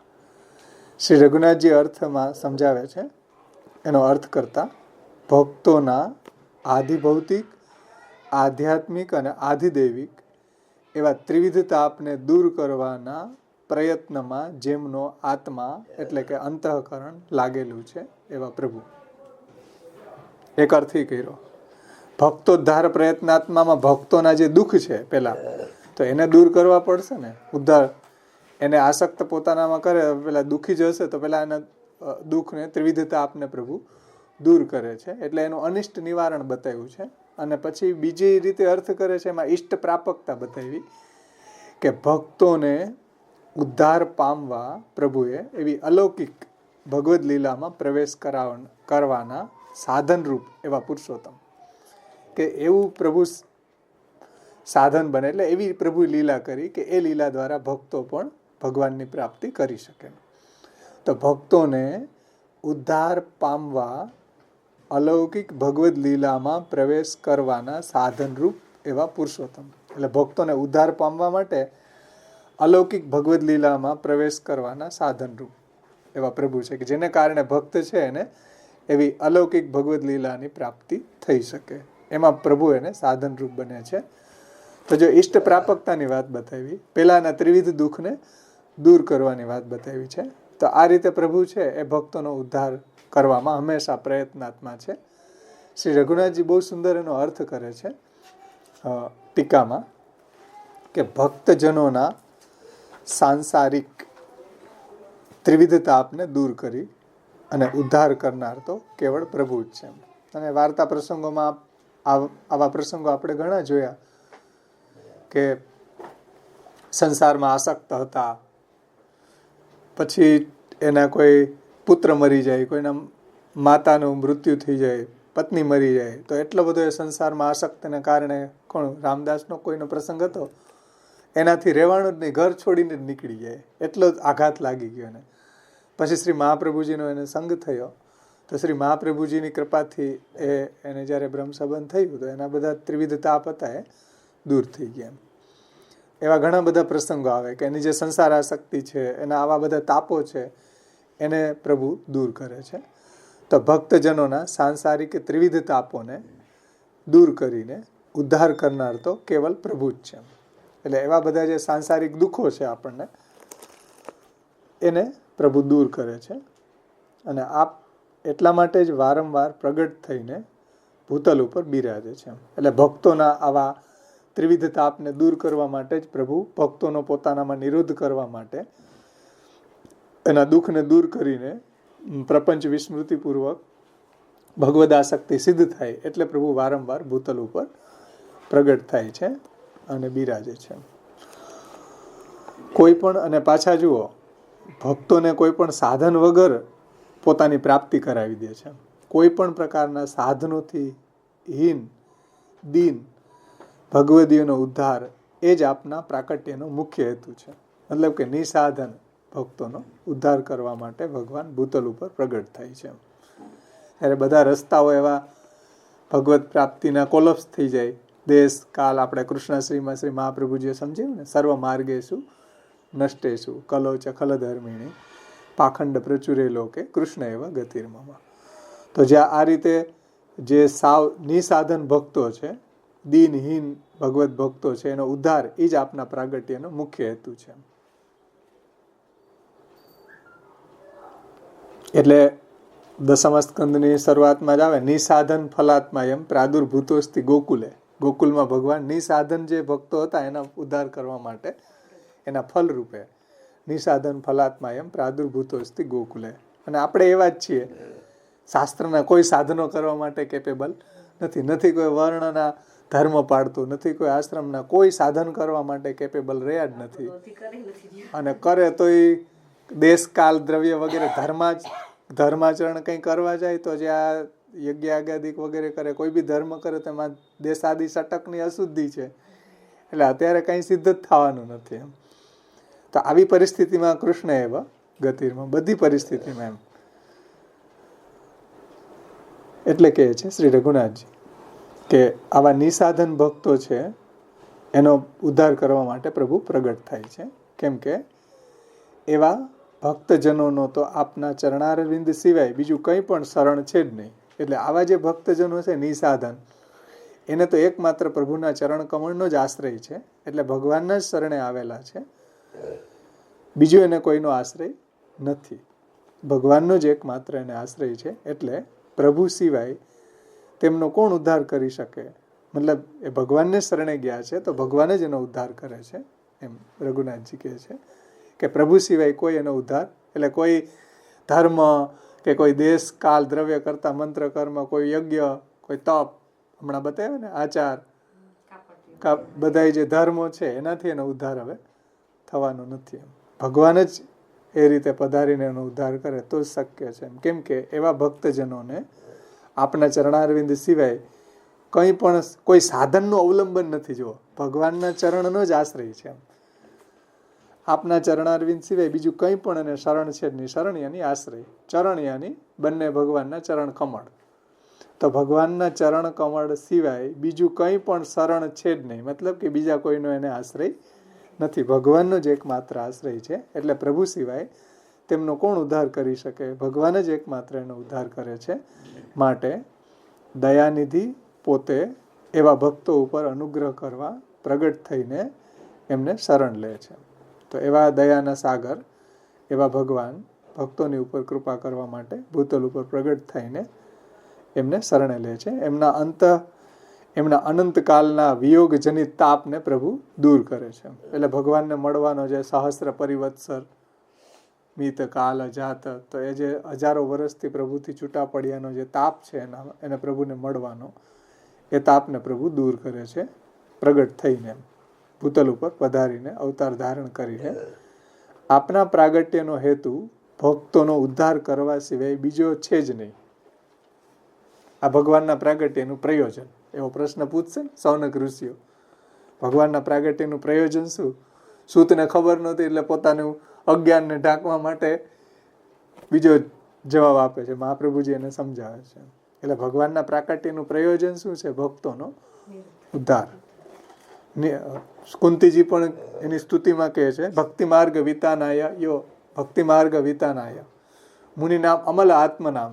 જેવા મુનિઓ ભક્તો છે અમલ આત્મનામ, એને માટે ભક્તિ માર્ગ વિતાનાય યો અવતીર્ણ, એ ભક્તિ માર્ગનો વિસ્તાર કરવા માટે આપ પ્રગટ થાવ છો. બીજું પ્રયોજન ભગવાનને નથી. એમ બીજા બધા કાર્ય તો ભગવાન પોતાના સામર્થ્યથી, અંશ, કલા, અવતાર, વિભૂતિ, એના દ્વારા પ્રભુ બીજું કામ કરી શકે એમ. એટલે કોઈની વિભૂતિથી નહીં થઈ શકે. પ્રભુ એના માટે પોતાને અહીંયા પધારવાની આવશ્યકતા નથી એમ. પણ ભક્તો જે છે એ પાછા બીજાનો આશ્રય કરતા નથી, એ ભગવાનને શરણે આવે, ભગવાનની જ ભક્તિ કરે. તો એના માટે તો ભગવાન બીજો ચાલે નહીં. ન અંશ અલા, ન અંશ કલા, અવતાર, વ્યૂહ ન ચાલે.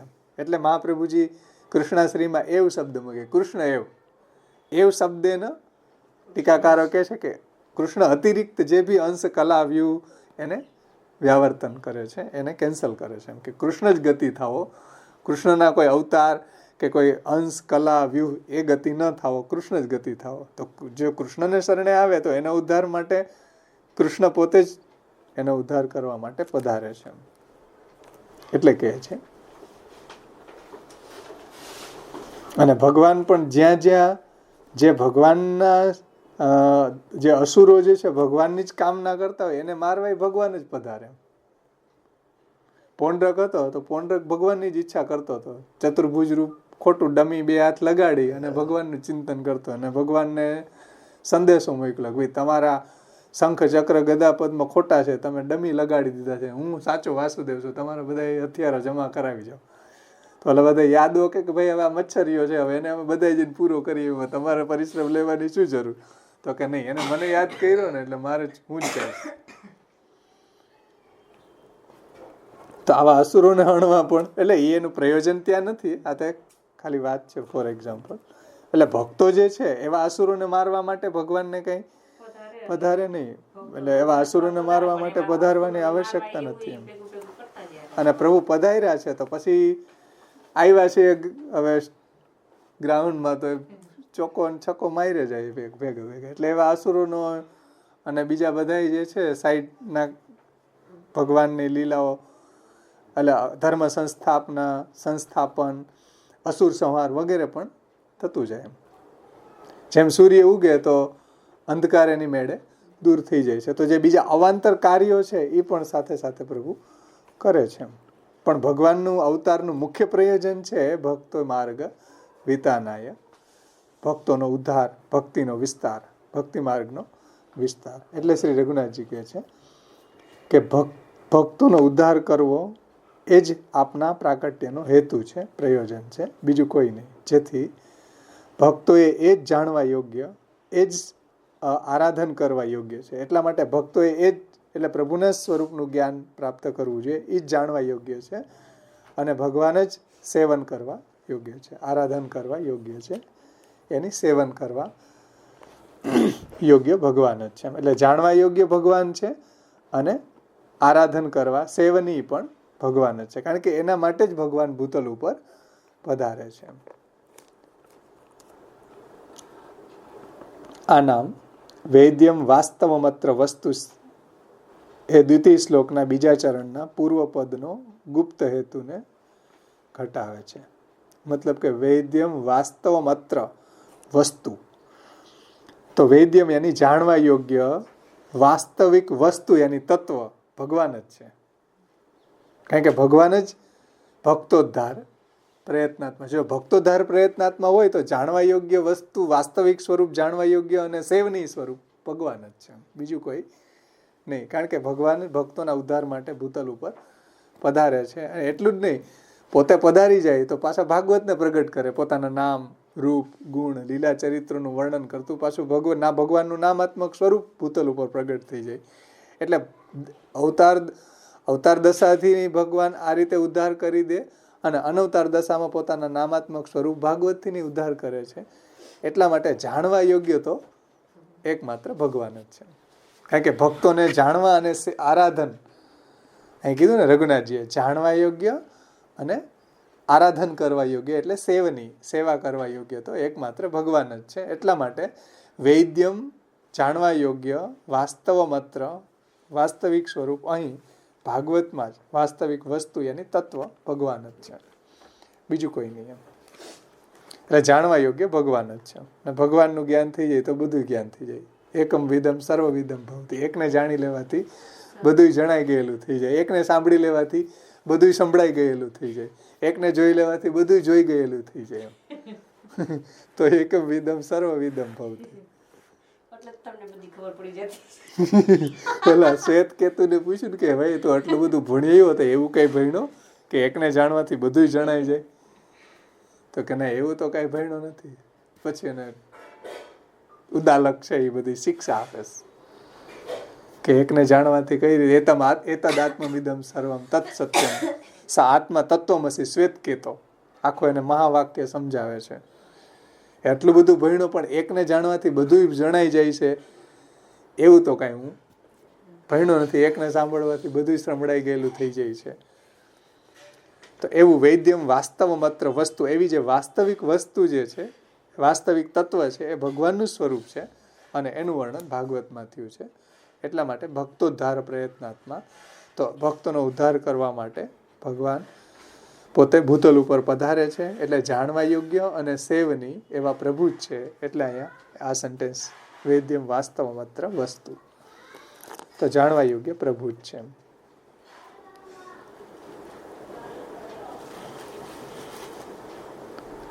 થયું ને બધાને 11મું ભક્તોદ્ધાર પ્રયત્નાત્મા. ત્યાર પછી હવે જગત કરતા.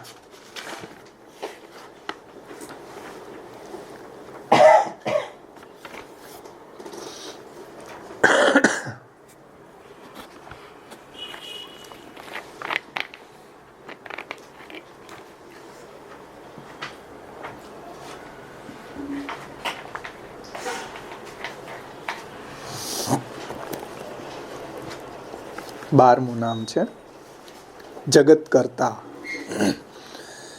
જગત એટલે સ્થાવર જંગમ રૂપ જગતના કરતા, એને રચનારા પ્રભુ છે.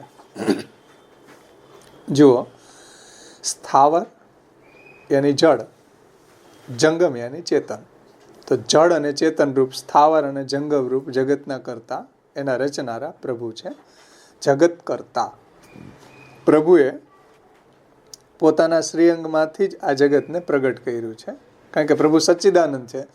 સતમાંથી સદંશ, ચિત્તમાંથી ચિદંશ અને આનંદમાંથી બધા અંતર્યામી.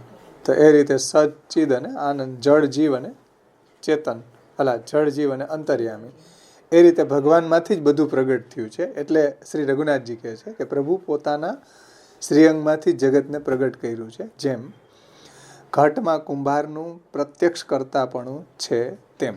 એટલે જેમ કુંભાર જે છે એ ઘટને બનાવે છે, એમાં જગતના પ્રગટ કરવાવાળા ભગવાન જ છે. પરંતુ ફેર એટલો જ છે કે કુંભાર બીજા માટી, ચક્ર આદિ અનેક પદાર્થોનો આશ્રય લઈને ઘટ કરે છે અને પ્રભુ સ્વાશ્રયથી જ જગત રચે છે. ડિફરન્સ એટલો છે, કુંભાર એ આ લૌકિક વ્યક્તિ છે, તો એનામાં એવું સામર્થ્ય નથી કે પોતે માટી બની જાય કે નિમિત્ત કારણ બની જાય. પણ ભગવાન એવા છે કે નિમિત્ત અને ઉપાદાન પોતે જ બની જાય છે. ડિફરન્સ એટલો છે કે કુંભારને જરૂર પડે છે ચક્ર, દંડ, પાણી, માટીની. ભગવાન જે છે એ સ્વાશ્રયથી જ, એટલે પોતાનામાંથી જ બધું પ્રગટ કરે છે. જળ જગત, જીવ જગત બધું પોતાનામાંથી પ્રગટ કરે છે. પ્રભુ સ્વાશ્રયથી જ જગત રચે છે. એટલે એને રચવા માટે બીજા કોઈ પદાર્થની આવશ્યકતા નથી. એમ કુંભારને જેમ ઘડો બનાવવા માટે માટી, ચાકડો, દંડો, પાણી જોઈએ, પણ ભગવાનને જગત બનાવવા માટે આવા કોઈ તત્વની જરૂર નથી. ભગવાન પોતે જ બધા રૂપે બની જાય છે. ઈશ્વર સિવાય બીજા કોઈ પદાર્થ જ અસ્તિત્વમાં ન હોવાથી ભગવાન પોતે જ જગતરૂપ થાય છે.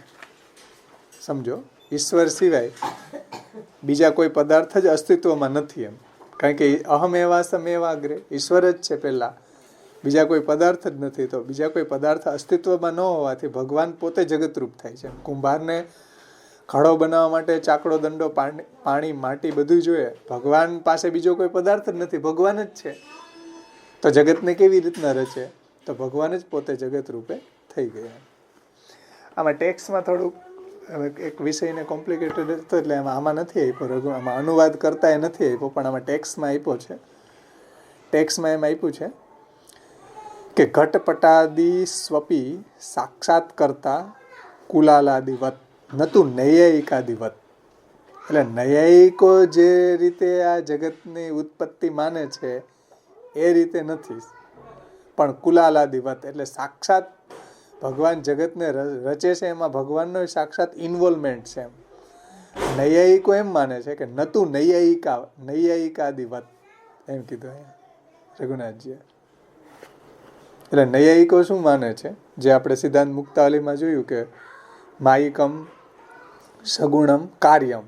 તો કાર્યમ જે છે ને, કાર્યમ એ એમ માને છે કે આ જગત છે એ ભગવાનનું કાર્ય છે, પણ ભગવાન એમાં ઇન્વોલ્વ નથી. આપણે એમ માનીએ છીએ કે ભગવાનનું કાર્ય તો છે, સાથે સાથે ભગવાન પણ એમાં તત્સૃષ્ટવા તદેવાનું પ્રાવિશત, એ સૃષ્ટિને રચીને પાછા પોતે એમાં અનુપ્રવિષ્ટ થાય છે. એટલે ભગવાનનો ટોટલી ઇન્વોલ્વ એમાં છે. મતલબ ભગવાન જ બધા નામરૂપ લઈને ક્રીડા કરે છે. નૈયાયિકો એમ માને છે કે ભાઈ કાર્ય છે એટલે ભગવાન છે પરમાણુઓ દ્વારા આ જગતને, એટલે આકાશ, પૃથ્વી, જલ, આવા બધાને ભેગા કરીને આ જગતને રચે. એટલે જગત ઈશ્વરનું કાર્ય છે, પણ ઈશ્વર રૂપ નથી. અહીંયા એમ કીધું કે આપણે તો કુલાલાદિવ, એટલે ભગવાનનો એમાં ઇન્વોલ્વમેન્ટ પૂરેપૂરો છે, એટલે પોતે એ રૂપે બની જાય છે. એટલે અહીંયા આ સંદર્ભ, કુંભારનું એવું સામર્થ્ય નથી કે ચાકરો, દંડો અને માટી બને. ભગવાનનું એવું સામર્થ્ય છે કે પોતે પ્રભુ સ્વાશ્રયથી જ આ જગતને રચે છે, કારણ કે ભગવાન સિવાય બીજો કોઈ પદાર્થ હતો નહીં. નૈયાયિકો માને છે કે આવા બધા અણુઓથી જગતને રચે છે, એટલે જગત ભગવાનનું કાર્ય છે. હવે એવું જગત ભગવાનનું કાર્ય હોય તો આપણે એને સ્વીકારતા નથી, કારણ કે આપણે એમ માનીએ છીએ આપણા વાલ્લભ વેદાંત કે જગત જે છે એ ભગવાનનું કાર્ય છે અને ભગવાન એમાં ઇન્વોલ્વ પણ છે. એટલે નયે અહીં કીધું કે ભગવાન જગતને રચે છે જેવી રીતના ઘટપટાદિ સ્વપી સાક્ષાત કરતા કુલાલાદિવત નતુ નૈયાયિકાદિવત ક્ષિત્યાદિ માત્ર કર્તૃત્વે ને. એટલે પૃથ્વી ને જલ ને તેજ વાયુ, ક્ષિતિ યાની પૃથ્વી, પૃથ્વી જલ તેજ વાયુ વગેરેના કરતા છે ને એવી રીતના જગત પ્રગટ થાય એવું આપણે નથી માનતા. એમ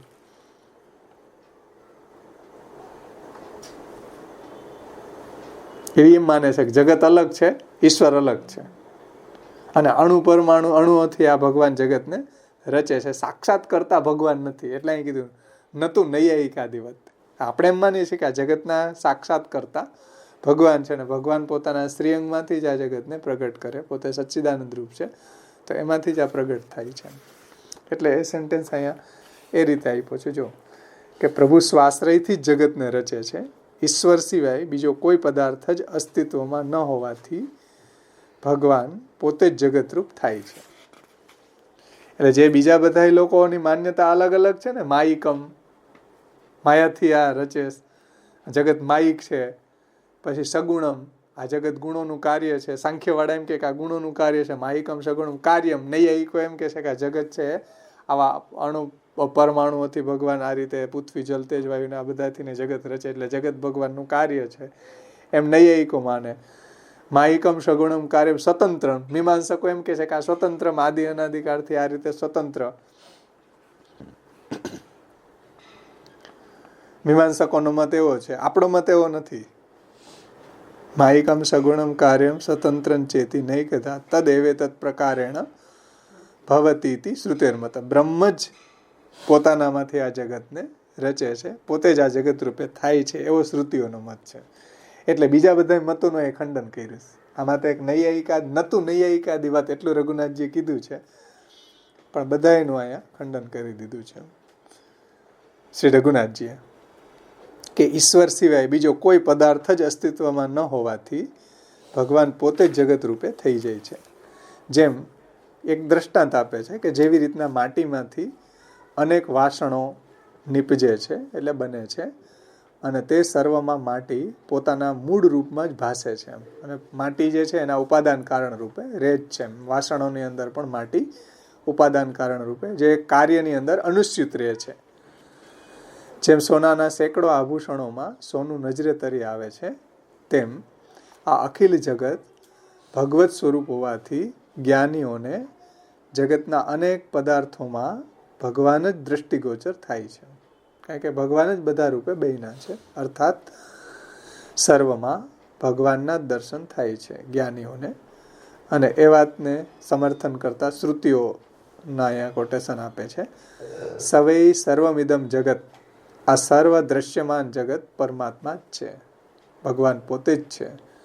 સવૈ સર્વમિદમ જગત, આ સર્વ દ્રશ્ય જગત પરમાત્મા જ છે.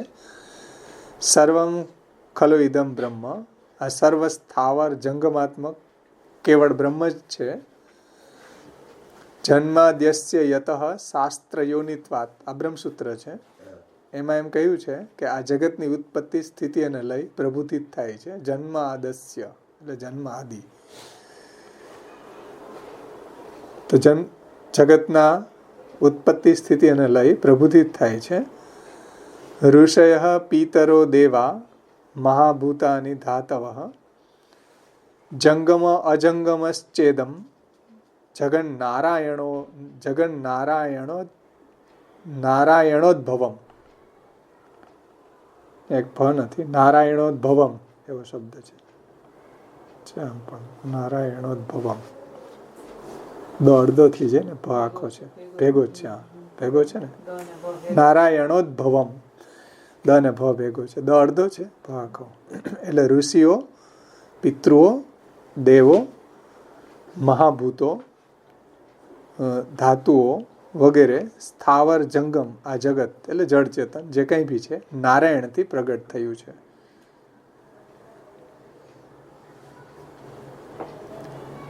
ત્યાર પછી શ્રીમદ ભગવદ્ ગીતાનું કોટેશન આપે છે. આ બધા શ્રુતિ સ્મૃતિ પુરાણની વાત છે. હવે ગીતાજીમાં પણ એમ કીધું છે, અહમ સર્વસ્ય પ્રભવો મત્તઃ સર્વ પ્રવર્તતે. અહમ સર્વસ્ય પ્રભવો મત્તઃ સર્વં પ્રવર્તતે. આગળ કહે છે,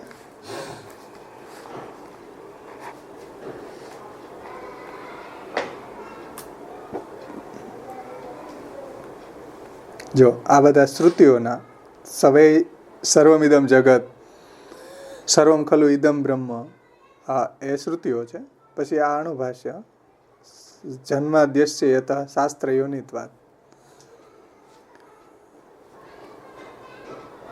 પછી ઋષય પિતરો દેવા, ઋષિઓ પિતૃઓ દેવો એ બધું જ નારાયણમાંથી જ પ્રગટ થાય છે. પછી શ્રીમદ ભગવદ્ ગીતા પુરાણનું હશે. શ્રીમદ ભગવદ્ ગીતામાં ભગવાન કહે છે, અહમ સર્વસ્ય પ્રભવો મત્તઃ સર્વ પ્રવર્તતે. હું સર્વ ઉત્પન્ન કરનાર છું, મારાથી સર્વ નભી રહ્યું છે. એટલે ભગવાનના કારણે જ બધું ચાલે છે. હું સર્વનો પ્રભવ છું, એની ઉત્પન્ન કરનાર છું, અને મારાથી જ બધું પ્રવર્તે છે, સર્વ નભી રહ્યું છે. ઇત્યાદિ શ્રુતિ. હા, જો શ્રુતિ, બ્રહ્મસૂત્ર, પછી સ્મૃતિ, પેલું જે વાક્ય છે ને ઋષય પિતરો, એ સ્મૃતિનું વાક્ય છે. અને શ્રીમદ ભગવદ્ ગીતા વગેરે વાક્યોથી સ્થાવર જંગમાત્મક અખિલ જગત પરબ્રહ્મ પુરુષોત્તમથી જ પ્રગટ થયું છે, જેવા શ્રી મહાપ્રભુજી આપણને સિદ્ધાંત મુક્તાવલીમાં સમજાવી છે.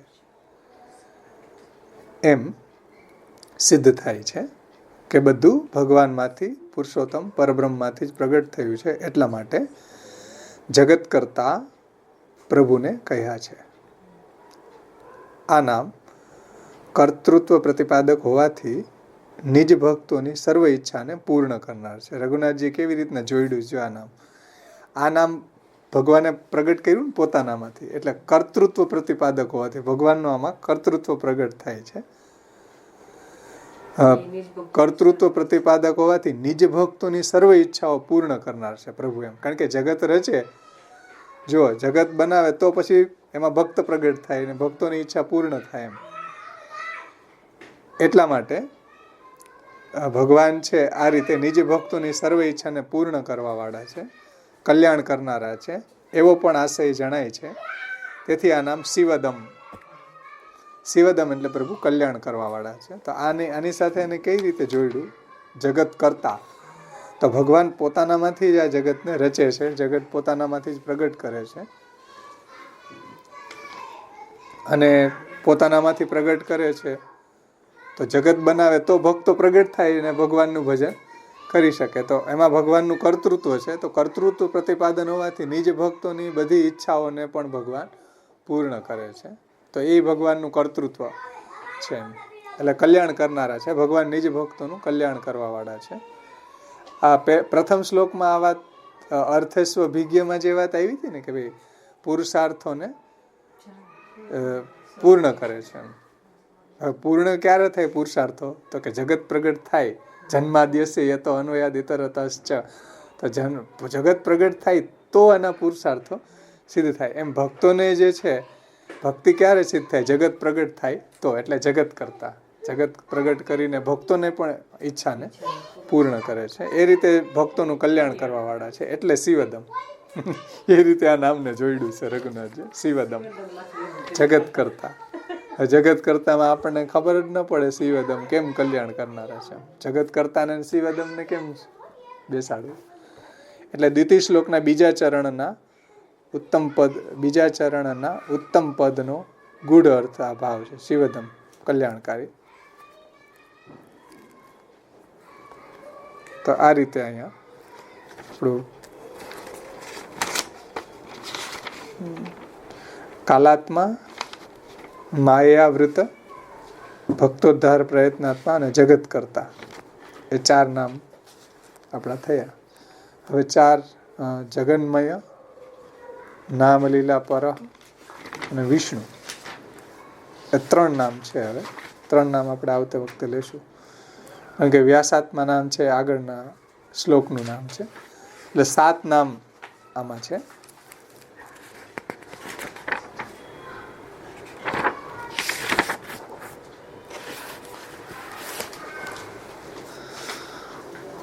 કાલાત્મામાં